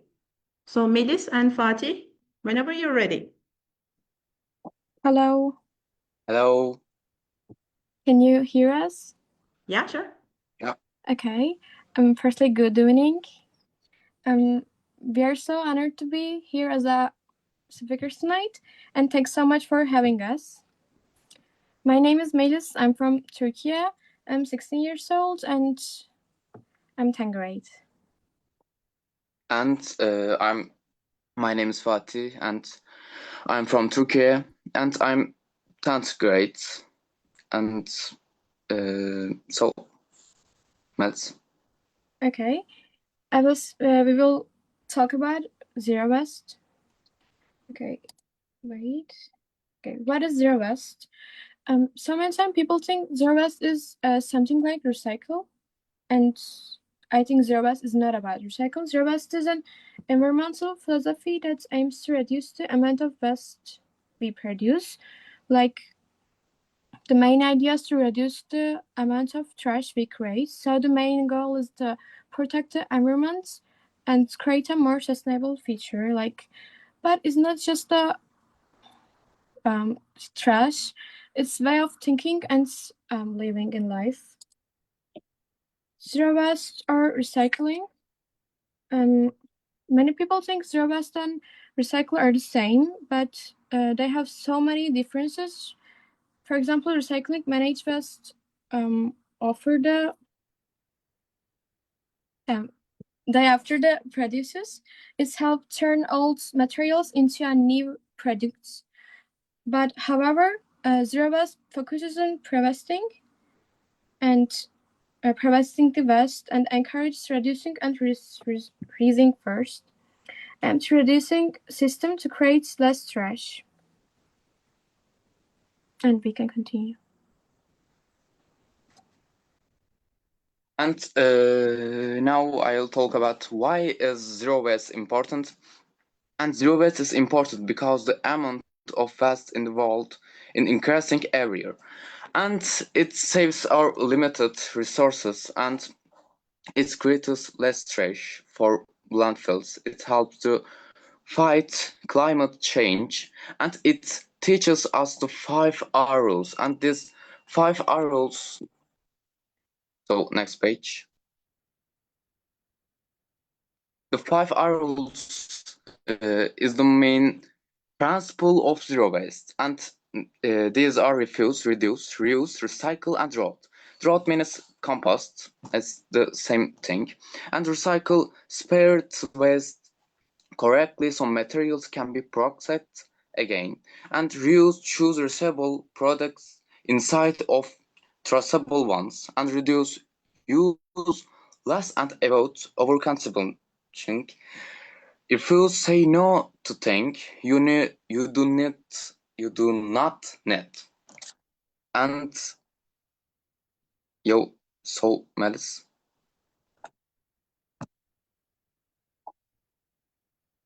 Melis, the voice is close. Sorry. We will talk with the benefits. Zero waste offers many important benefits for the zero waste. First, it reduces pollution and protects nature. When we produce less waste, we also favor natural resources such as water, energy, and raw materials. In addition, reducing waste helps lower greenhouse gas emissions, which slows down climate change. And zero waste can also create new job opportunities in recycle and sustainable production. Overall, it supports both the environment and the economy, but they not just us all. It's just for the mindset. If you have problems in your life, you can try the zero waste because it's gonna be feel better, I think. And the benefits of zero waste, it's we learn to value what we have, and we save a lot of money, and like Mel said, with use less energy and water. And so, Mel, Okay, I will continue. your turn. What can we do at home? We have so much steps for to do at something at home. There are many practical steps we can take at home, right? And first, we can replace single-use plastics with reusable products such as clothes, bags, metal water bottles, and glass containers. And second, we should avoid our consumptions. Before buying something, we can ask ourselves if we really need it. Like, if it's really unnecessary, you don't have to buy them. Choosing products with less packaging and helps reduce waste. Another important action is reusing and repairing items. Instead of throwing away old clothes or broken objects, we can repair them or find creative ways to reuse them. We can. So, I want to give you one example, and this Kamikatsu. Kamikatsu is a small town in the Japan, and it's zero waste center. And the center goal is 100% zero waste, and the building is shaped like a question mark. Why do we buy things, and why do we throw things away? And this center have 45 categories. People separate trash into 45 different groups, and like paper, plastic, metals, and no trash trucks. People bring their own trash to the center, and this name is Kuru shop, and a free shop to share used items. And success, they recycle 81% of everything, and it's really amazing. And when I saw first, I think I took it so amazing. And last, Mel's conclusions. Okay. We have so much word for talking about it, but zero waste is more than lifestyle. It's a responsibility for people. Reducing waste protects the environment and natural resources. Like simple actions at home and in the community can make a big difference for our life. And zero waste benefits the economy, creates jobs, and promotes sustainability. And together we can create a cleaner, healthier, and more sustainable world. The future depends on the choices we make today. Katya? And finally, I want to say one thing. Last year we had one project, and this is about composts, and we had compost, and it was amazing. It was good because it's good for our future. And if we don't do zero waste, our future is not good. And I want to change it. I want to change it. So I will do whatever it takes. So thank you for listening. Yeah, And thanks for listening, guys. Thank you for listening. So much. Again. Thank you for your presentation Goodbye. on zero waste. This approach is essential in promoting responsible consumption and reducing environmental impact. And you taking practical steps toward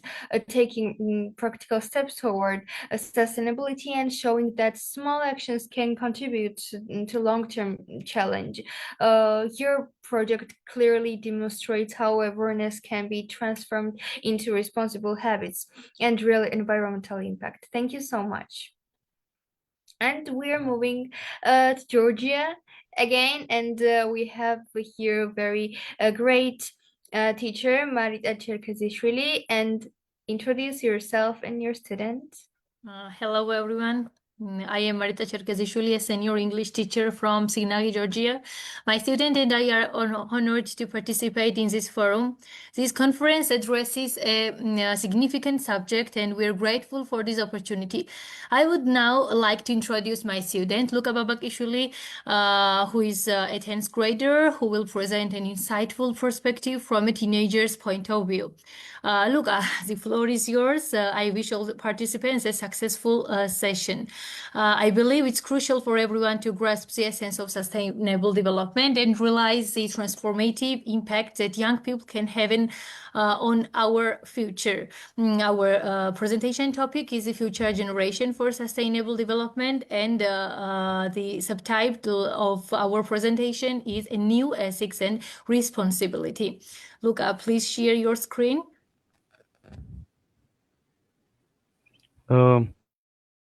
Can you see the screen?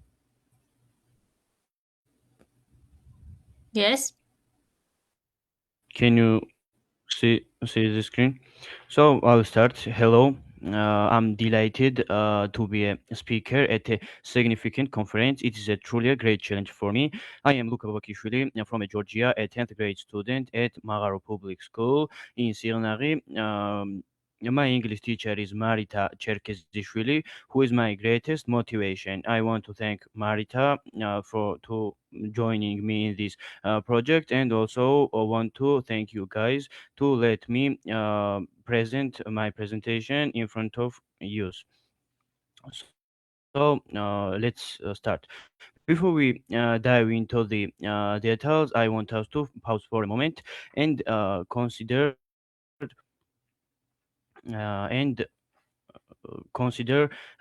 these questions. These are not just words, they are challenges we face every day.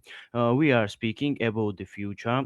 Whose future are we actually talking about?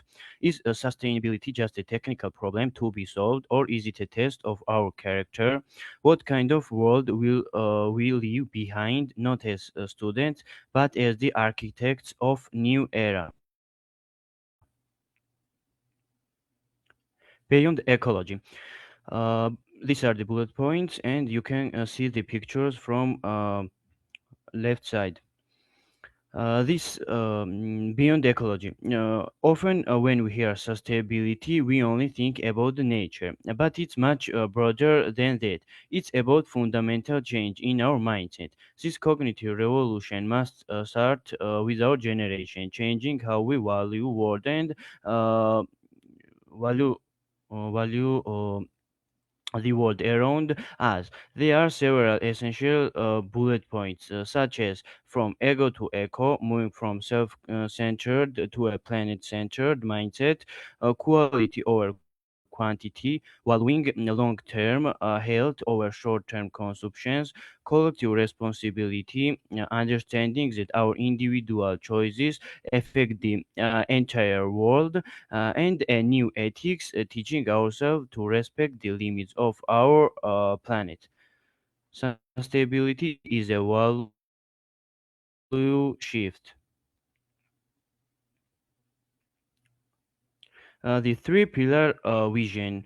Three pillars give us the harmony. So sustainability stands on three main pillars: economic wisdom, second is social equity, and third is environmental responsibility. And you can see the chart on this slide. Let's move on. We are the architects. Yes, I accept this sentence, and we can say that we are the architects.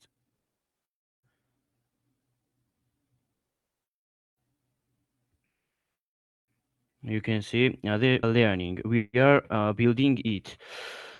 As students, we often told that we are the leaders of tomorrow, but our vision is different. We believe we are the leaders of today. We are not just memorizing facts. We are using digital tools to solve real problems and design a world that is fair and sustainable. So our vision is from passive student to active change maker. Our tool that is using technology to connect and protect. Our action is that we don't just study the future. Green thinking daily. Small actions and big actions. Now let's talk about the education. I believe that the green thinking daily, that small actions and big impact, waste management, reduce, recycle, smart resources, saving energy and water at home, ethical choices, choosing products that don't harm the earth.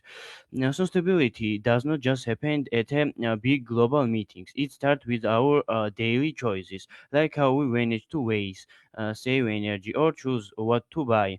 Every small action we take is individual adds up to a huge global impact. Yes, I said. Sustainability begins with our individual choices.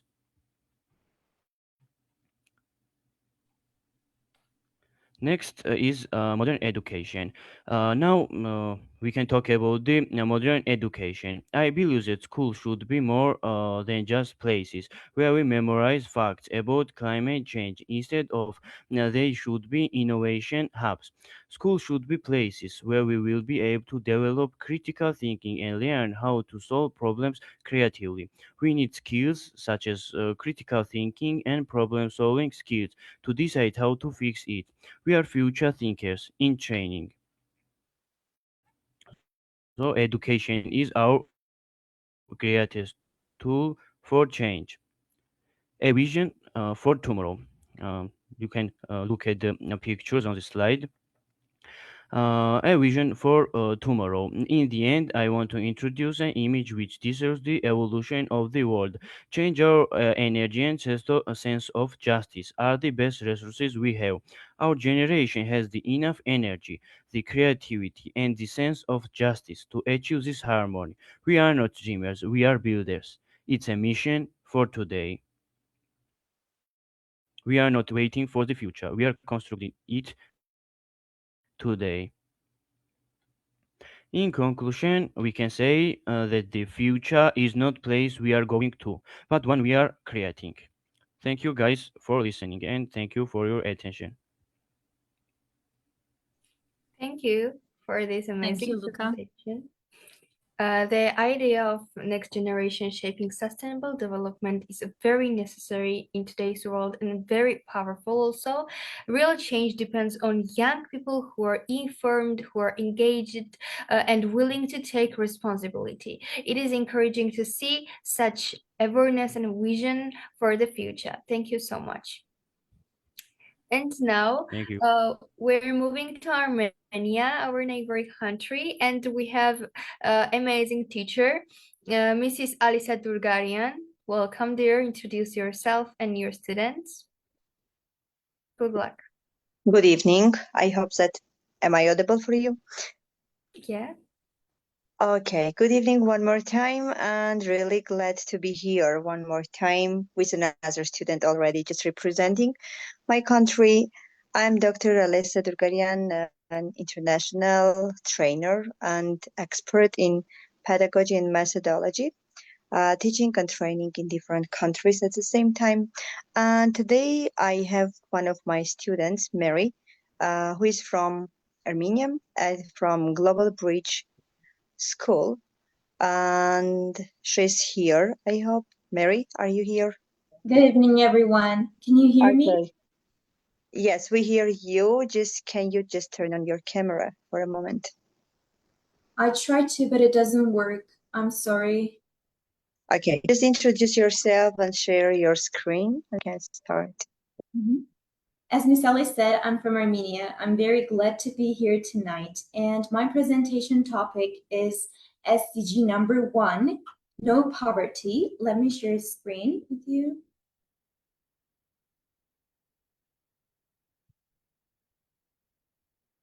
Can you see it? No, Mary, we don't see your screen. Wait a minute.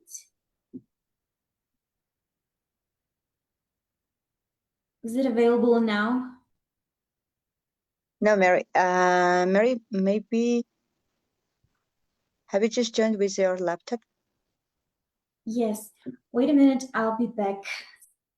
Okay. Sorry. I'm sorry.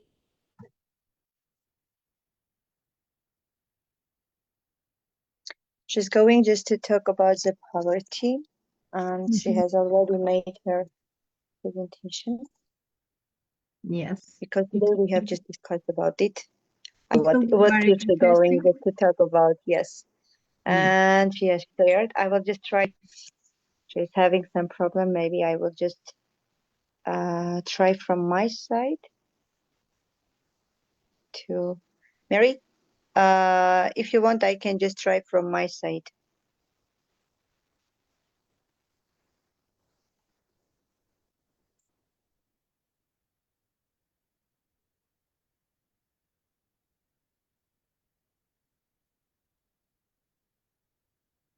We can move on next students. Just a sec, I will just check. Mary, are you here? Yes, Mary, you are Okay. muted. We cannot hear you.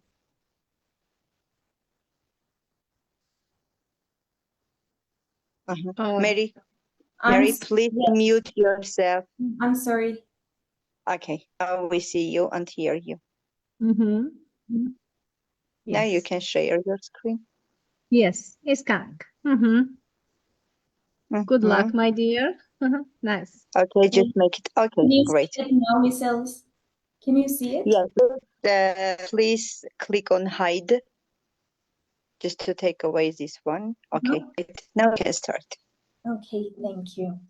So as I told you, my topic is no poverty, building a world where everyone thrives. Introduction. Poverty is one of the biggest global challenges in the world today. It affects millions of people by limiting their access to food, education, healthcare, and basic living conditions. In 2015, the United Nations introduced the Sustainable Development Goals, including SDG 1, No Poverty, with the aim of ending poverty in all its forms by 2030.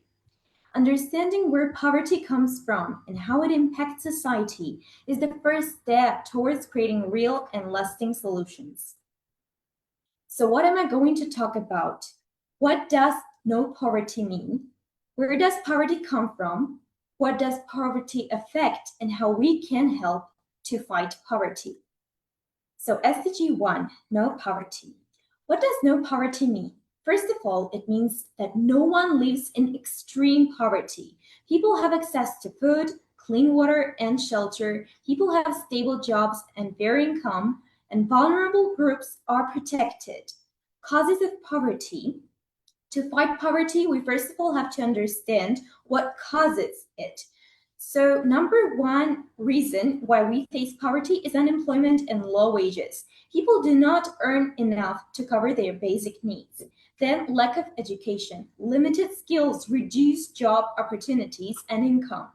Inequality and discrimination, unequal access to resources and opportunities, and finally, conflict and economic instability, wars and crises destroy jobs, homes, and economies. What does poverty affect? Poverty affects every part of life. People who live in poverty often struggle with poor health because they cannot afford enough food or proper medical care. Children may miss out on education, limiting their future opportunities.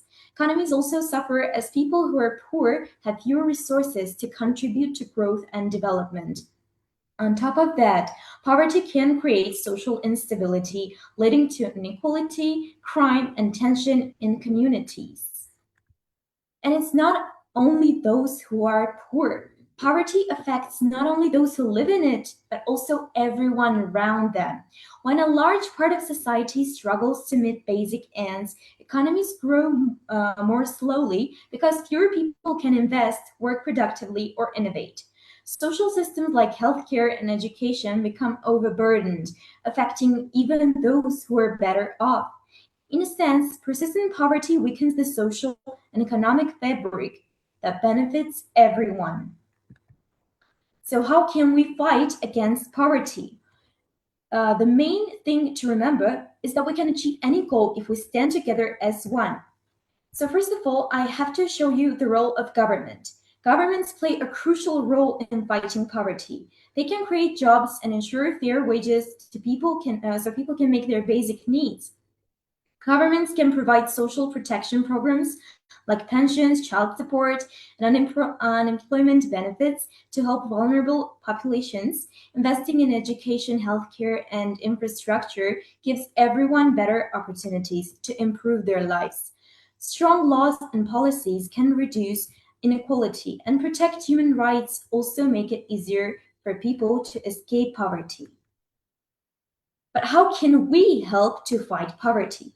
First of all is fair job opportunities. We can all play a role in fighting poverty. Supporting education gives people the skills they need for better jobs. Creating fair job opportunities and providing social protection programs help people meet their basic needs. Promoting equality.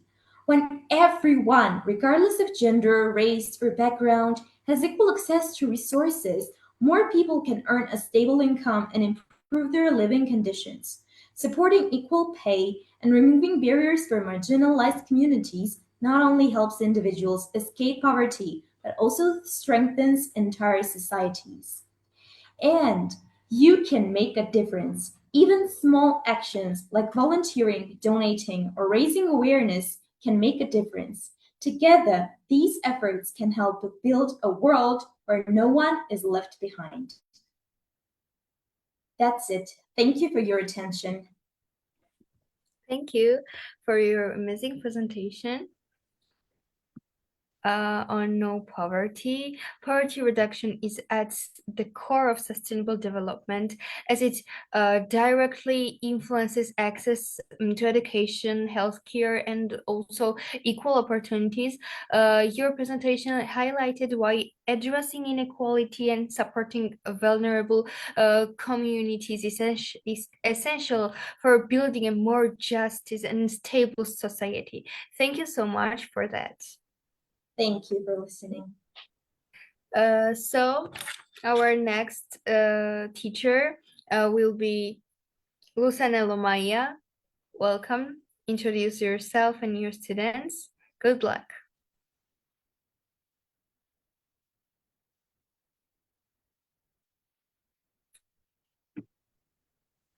Hello everyone.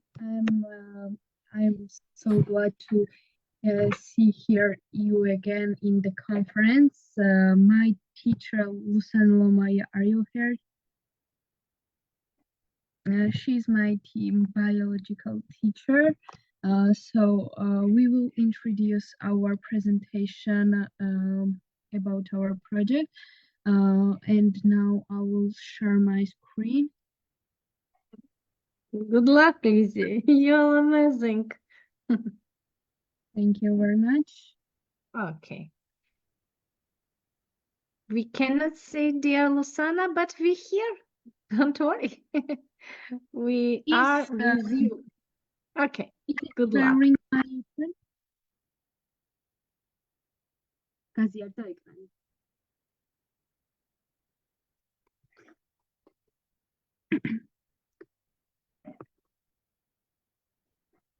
Ekran gaziyarda.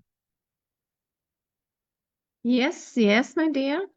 Okay, I will Can start. hold in present. Yes, yes, it's full Okay. screen. Yes, great. Good luck.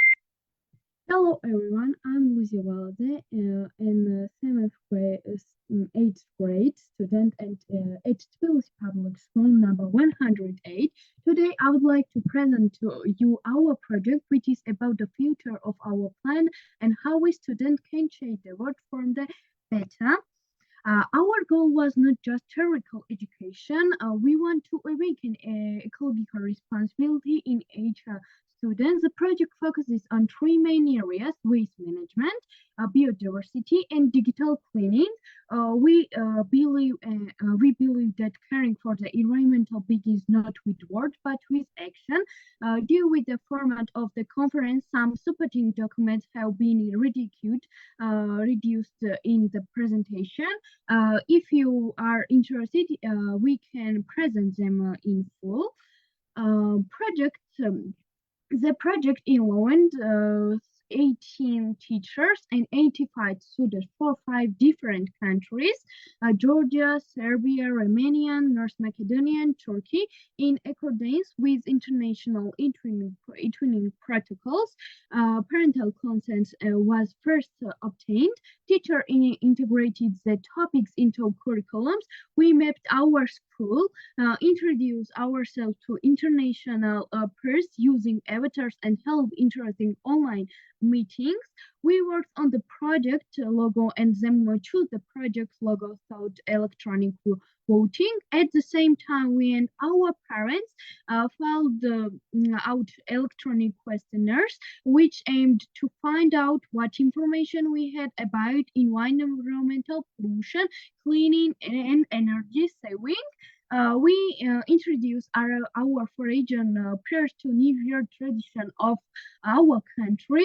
Georgian teachers shared the New Year tradition of different parts of Georgia. Of course, we introduced the New Year's tradition of Samagrelo for the foreigners. They were surprised how many traditions this small country had. Also, we made Christmas tree toys from recycled materials. We held an educational meeting about the composition and harmfulness of firework. We created information booklets and also introduced our peers to the fact that use of firework greatly pollutes the environmental, and also the birds become frightened and animals because become depressed. We congratulated the project members of the New Year's, which an electronic grid cards during the winter holidays. Teacher Lucy had us assemble the project logo with puzzle, and which developed cognitive and cognitive skills. We calculated amount of carbon emission using an eco calculator. We also continued research for 1 week. We collect plastic and cellophane bags consumed by our family. Based on the result obtained, we had to calculate how much plastics we pollute the environment with per year. We analyzed the results obtained, which has really unpeeled and made eco indicators. We got acquainted with energy sources, exhibition and in exhibition energy sources. It was news to me that Asian engineers and solar use solar and water energy. The artificial solar experiment is also quite interesting. Adorably, it will be energy of the future. Based on the information, we developed 10 golden rules for saving energy, which you can see on the screen. This one.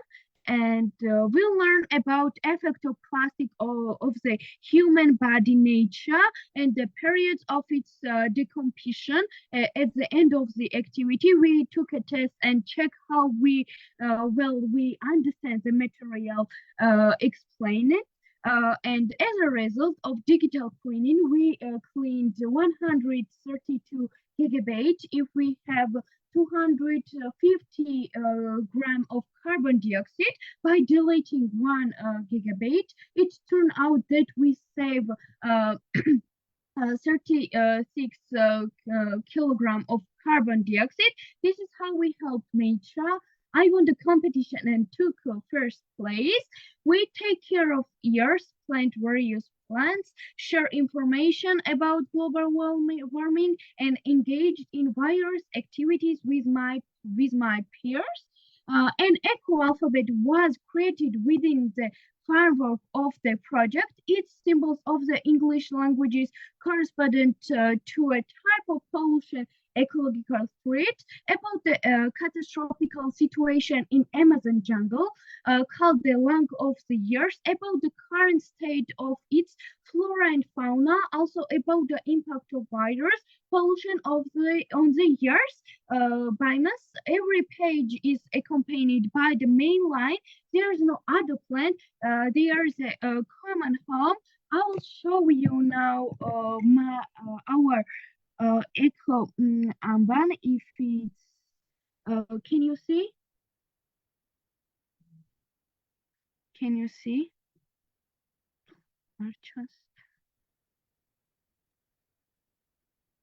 You can make video, my dear. This is you can see Echo Amban's book in the screen. Echo Amban's წიგნი მაქვს გაზიარებული თუ ჩანს. სადე თავიდან? მიცადეთ ახლავე.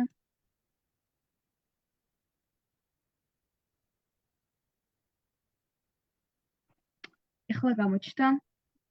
არა, შეგიძლია გათიშო და ცალკეა როგორც ვხედავ, ხო? ცალკე არ არის აქ ჩაშენებული. შეგიძლია თავიდან გააზიარო, უღუნ ის ფანჯარა. კი ბატონო, მოიცადეთ ეხლავე ერთი წამი. ვიდეოები არის აქ ჩაშენებული, Inga? ჩანს. წიგნიო ცალკე და მე მგონი ცალკე აქვს. ვიდეოები კი იმიტომ ვკითხე. I think maybe if when sharing a screen, Yes. it's necessary to to include video Share again. setting. If can you see book? Yes, with- we can see now, and we also see sometimes video. Yes, there's the videos, but if I start this video, it takes It so will much be time. very yes, So, I understand. Okay. Because I your will, time, yes. I will Oh, wow, very nice. And now we can see in it. our Yes. alphabet, Wow. what we make with our projects, Yeah, if you want this book link, you can send me message, or I will send you this one if you are interested in. So for the time, I will. This is really very nice. Okay. Now, პრეზენტაცია გავაზიარებ ხო ჩანს? Yes, we see now. Okay, გავაგრძელებ. Parents and students filled out the final questionnaires. The analysis revealed that environmental awareness has increased among parents, teachers, and students. The project was awarded by national and European quality marks. The goals and objects of the project have been issued.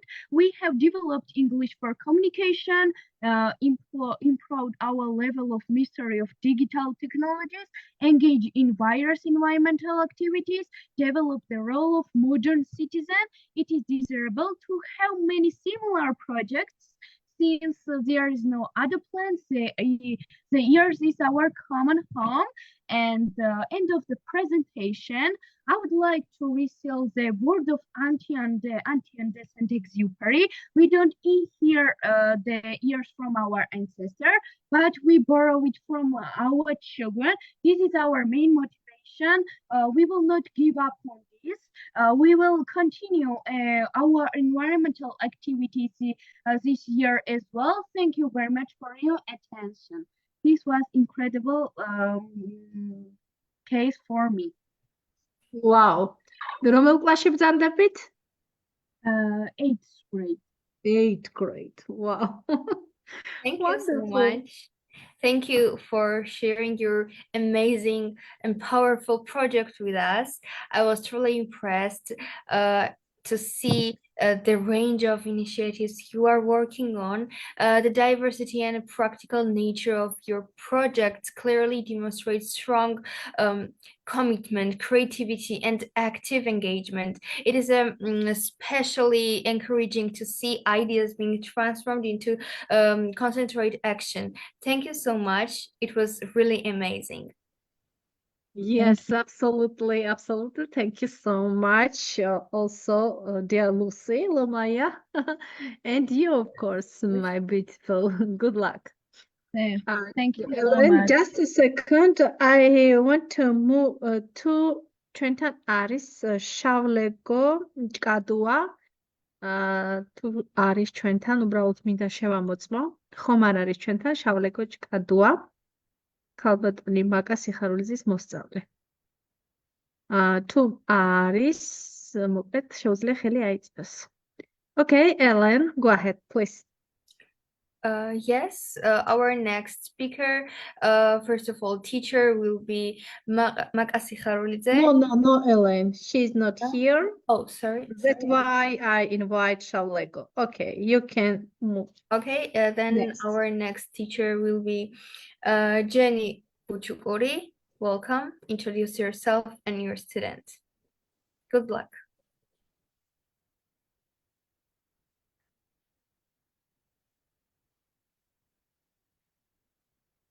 Mari, can you hear me?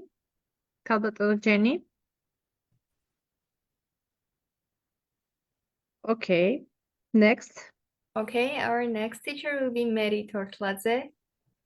Welcome. Good luck.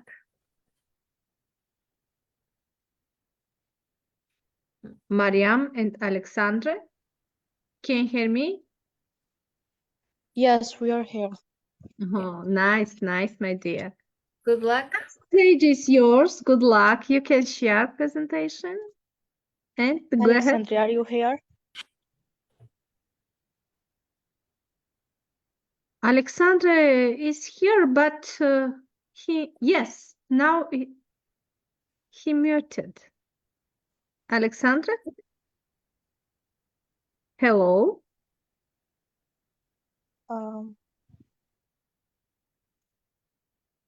You can start, dear Mariam.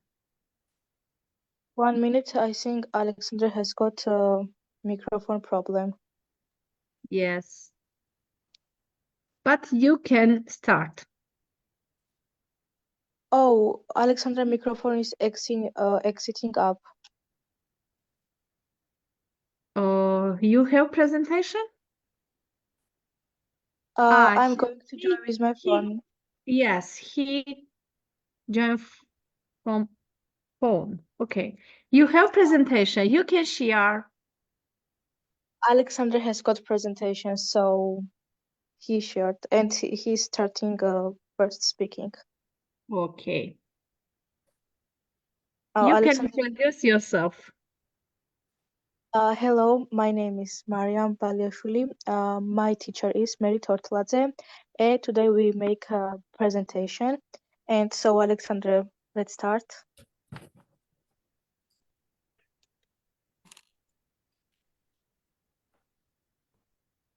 ალექსანდრე, ეხლა შემოვიდა, ეთქობა ტექნიკური პრობლემა აქვს. ეხლა შემოვიდა ინგა და დიახ, დაწერა რომ ტელეფონით შემოვდივარო და Can you hear me now? Yes, Alexandra. Hello, where are you? Good luck. Go ahead. Yes, sorry, my microphone acted up. Don't worry. Not sorry. Go ahead. Wait, let me mute my. Okay. Please wait a second. Yes. Can you see me? Yes. Okay, I'm going to start the presentation. Hello everyone, I'm Alexander Mamagulashvili. Today me and my partner Mariam Mamagulashvili prepared a presentation about Avengers who save the planet. Did you know that every person on this planet is under the risk of global environmental issues? You've seen the title and might have wondered, who are Avengers? Avengers are fictional characters in Marvel Cinematic Universe. They are superheroes that protect the planet by working together as a team. You might ask, what do Avengers have to do with today's environmental problems?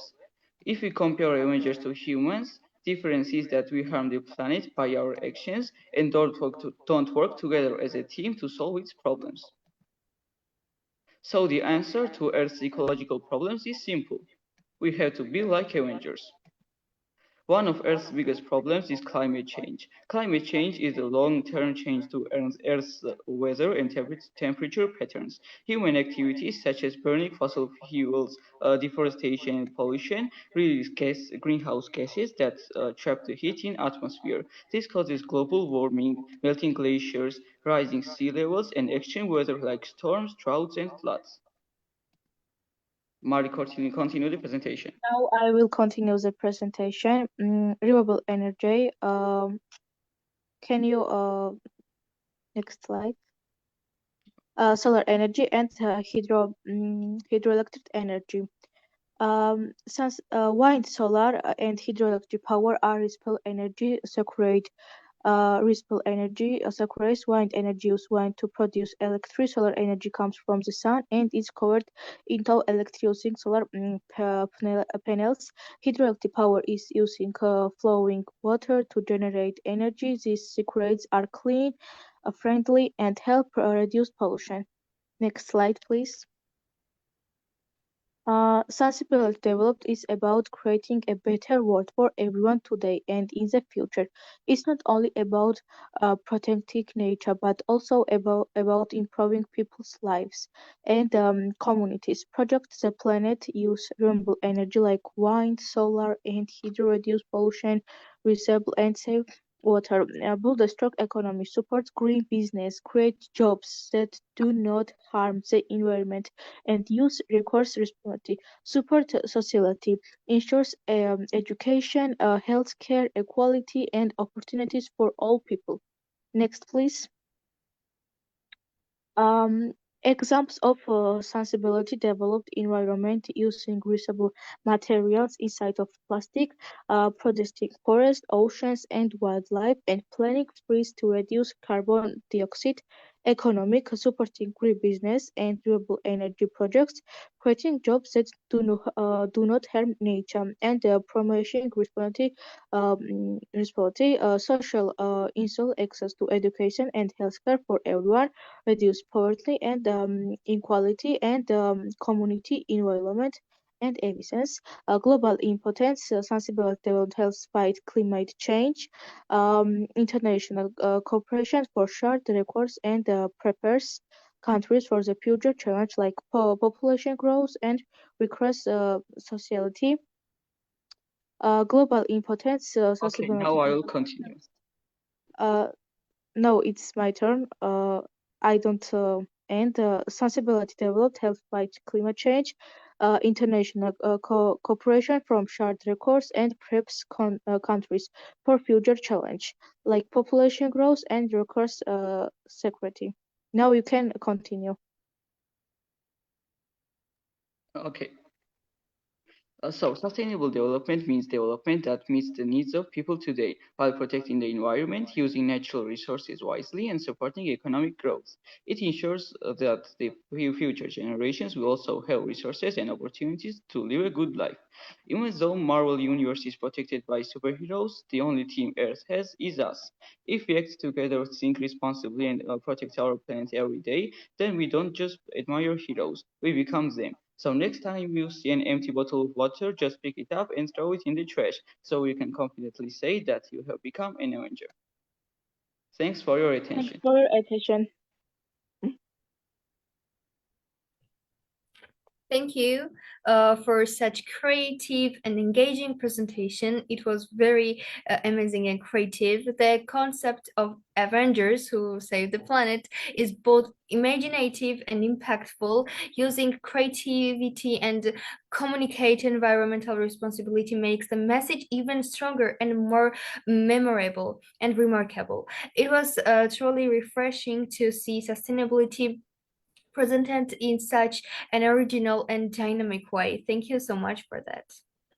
Thank you so much. Thank you. Congratulations to everyone. It was really wonderful, excellent conference today. Now I want to invite Miss Nino. მოგესალმებით. Როგორ შეაფასებთ დღევანდელ ჩვენს კონფერენციას? ნელ-ნელა დასასრულს უახლოვდება ჩვენი ახალგაზრდების კონფერენცია, საერთაშორისო კონფერენცია. Ფიქრობ, რომ კიდევ ერთი უმნიშვნელოვანესი დღე შედგა. ძალიან საინტერესო, მნიშვნელოვანი თემებით იყო დახუნძლული. ძალიან დიდი მადლობა თითოეულ მასწავლებელს. Რა თქმა უნდა, მოსწავლეს, დირექციას, სკოლას.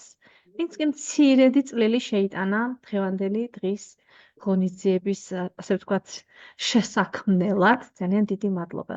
დიდი მადლობა თითოეულ გუნდის წევრს, ქალბატონ ნინო ცარციძეს, ქალბატონ მარიამ მამაგულაშვილს, ბატონ კახაბერ ჩაკვეტაძეს. თითოეული კონფერენცია, როდესაც იქმნება, იცოდეთ, რომ ამაში არის ძალიან დიდი შრომა ჩადებული და მართლაც იმსახურებს ეს ადამიანები მადლობას. ძალიან დიდი მადლობა თითოეულ მსმენელს, თითოეულ იმ ადამიანს, ვინც კი ერთი SMS-იც კი გამოაგზავნა მხარდაჭერის ნიშნად. უღრმესი მადლობა, რომ ჩვენთან ერთად ხართ. ჩვენ გავაზიარეთ სერტიფიკატის ბმული, ძალიან გთხოვთ დააკვირდით, ემაილი სწორად შეავსეთ და იმ წუთასვე დაგიბრუნდებათ თქვენი კუთვნილი სერტიფიკატი, ვინც რა თქმა უნდა ესწრებოდა. ხოლო მასწავლებლებს და მოსწავლეებს არ სჭირდებათ შეავსონ ბმული, მათ ავტომატურად გაეგზავნებათ ჩვენი მოკლედ გუნდიდან და Teachers Community Georgia-დან. წარმატებები, გისმენთ ქალბატონ ნინო. მოგესალმებით ყველას. გილოცავთ დღევანდელ გამომსვლელებს შესანიშნავი კონფერენცია შედგა. საოცარი პრეზენტაციები მოვისმინეთ. მომავლის თაობა მდგრადი განვითარებისთვის. დავრწმუნდით კიდევ ერთხელ, რომ აქ არის რეალურად და მზად არის პასუხისმგებლობა აიღოს საკუთარ თავზე, რომ სამყაროს უკეთესობისკენ შეცვლაზე ზრუნვით და ეს არის რეალური ქმედებები, რომ მდგრადი განვითარება მარტო სიტყვები არ არის თქვენთვის, თქვენ ზრუნავთ გარემოზე, ზრუნავთ განათლებაზე, ზრუნავთ პრობლემებზე, გამოწვევებზე, რაც სამყაროში არსებობს. თქვენი ინიციატივები ძალიან საინტერესო იყო, საერთაშორისო გამოცდილება, არაჩვეულებრივი პროექტები მოვისმინეთ დღეს და ეს კიდევ ერთი შესანიშნავი დღე შედგა.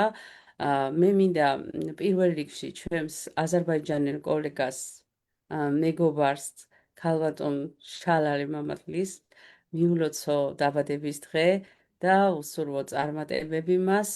შემდეგ თითოეულ სპიკერს კიდევ ერთხელ გადავუხადო მადლობა მათ მასწავლებლებს, ჩვენს კოლეგებს სხვადასხვა ქვეყნიდან, განსაკუთრებული მადლობა დღევანდელი შეხვედრის მოდერატორს ელენეს და წარმატებები მინდა უსურვო მას საოცარი და საუკეთესო ყავხარელე, ასე გააგრძელე მთელი ცხოვრება ძალიან ყოჩაღი და წარმატებული გოგონა ხარ და ღმერთმა ასეთი წარმატებული დღეები მოგცეს მუდამ.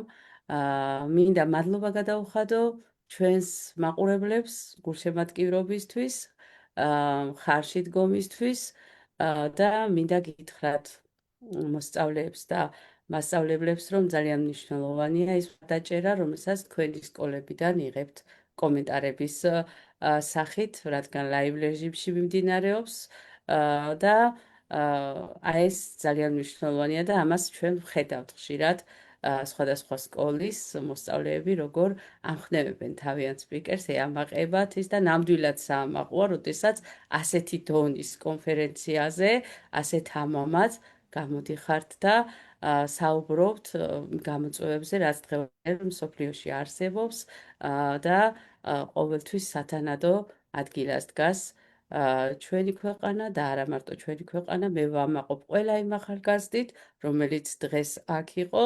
მადლობას უხდი ყველას, მადლობა ჩემს გუნდის წევრებს, წარმატებებს გისურვებთ თითოეულ თქვენგანს მომავალში. უღრმესი მადლობა. ძალიან დიდი მადლობა ქალბატონ ნინო. And now I want to invite again dear Irena, we would like to hear your feedback on today's conference, please. Yes, thank you very much for this conference. I would like to especially thank you for this atmosphere, warm and very friendly atmosphere as a Georgia.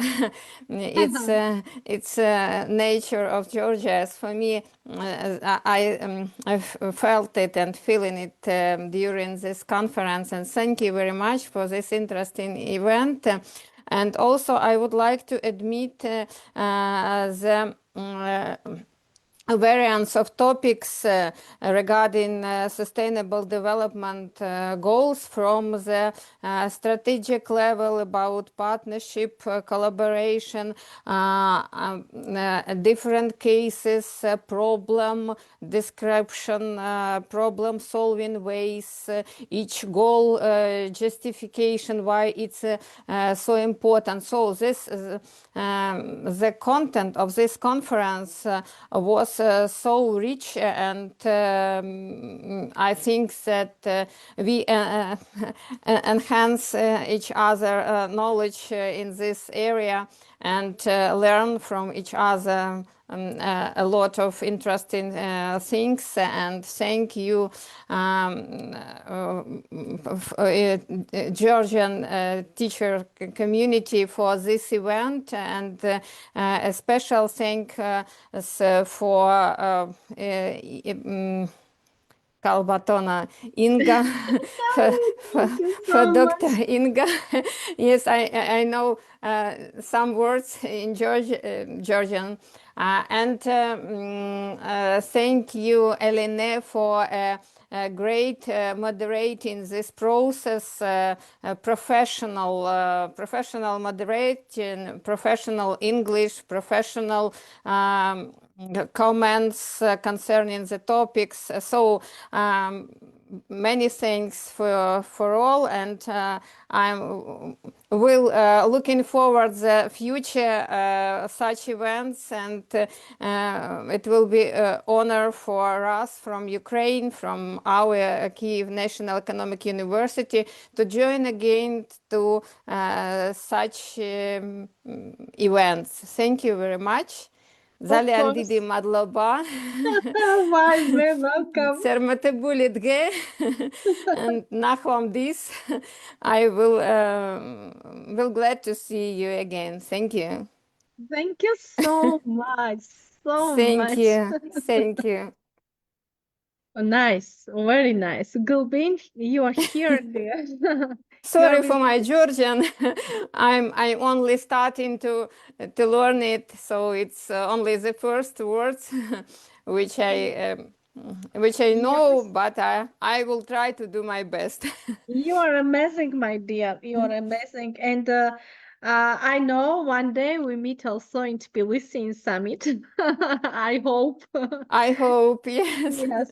Yes, my dear. Yes. Okay. Thank you. Welcome, dear Gulbin. Yes, dear. Tell us something. Okay.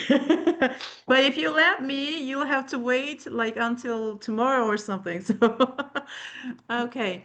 Actually, it was wonderful again, for the third time. It was amazing. I loved every second of it, and especially the presentations this time, where I don't know how to describe them. They were just incredible. So, I mean, the students and the teachers and guests of honor, and we've got Ukraine here, and so that was amazing for me to see. And especially we've got again Yasin from Afghanistan, and I know they are now under, like hard circumstances, so that's why it's really precious for me to see. And also, I'd like to say that this conference provided a meaningful platform. It always, does it. And for our young people, young students, to exchange ideas and foster international connections, because, this is how we do it. So we just do some, we organize some conferences, and then we organize some webinars and some other events, and then we become friends, because we just have that kind of opportunity to see that we have common problems. And then it makes us, and it creates a wonderful bridge between the cultures, and also between the personalities and characters and everything, right? So that's why it was so precious.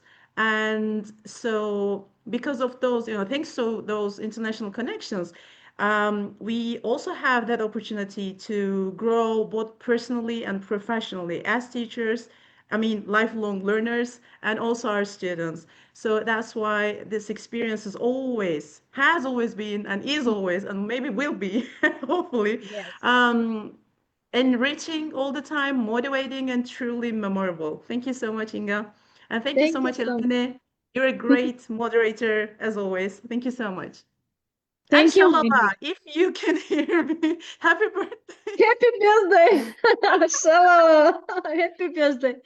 Okay, თუ ვინმე სურს რომ თქვას ორი სიტყვა, შეგიძლიათ ხელი აწიოთ, რომ ესე არ არის ჩვენგან პრობლემა, დაგელოდებით. Okay, სანამ ელენე საბოლოო სიტყვას იტყოდეს, მე მინდა რომ რამოდენიმე რამ გამოვაცხადო. ძალიან ბევრი გვიკავშირდება და მათ ასე ვთქვათ, აინტერესებს თუ როგორ უნდა მოხვდნენ ჩვენ საერთაშორისო ახალგაზრდულ კონფერენციაზე და ასევე მასწავლებლების კონფერენციაზე. ჩვენ გამოცხადებული გქონდათ თუ ჩაყვებით ჩვენს გვერდს Teachers Community Georgia-ს პლატფორმის Facebook გვერდს. თქვენ ნახავთ იქ რომ გამოცხადებული გქონდა კონკურსი, ასე ვთქვათ, სადაც მიიღო მონაწილეობა ძალიან ბევრმა სკოლამ, მასწავლებელმა და ჩვენ, ასე ვთქვათ, გადარჩევის შედეგად კი ხედავთ, ეხლა და კიდე ნახავთ ივნისამდე გაგრძელდება ჩვენი კონფერენციები.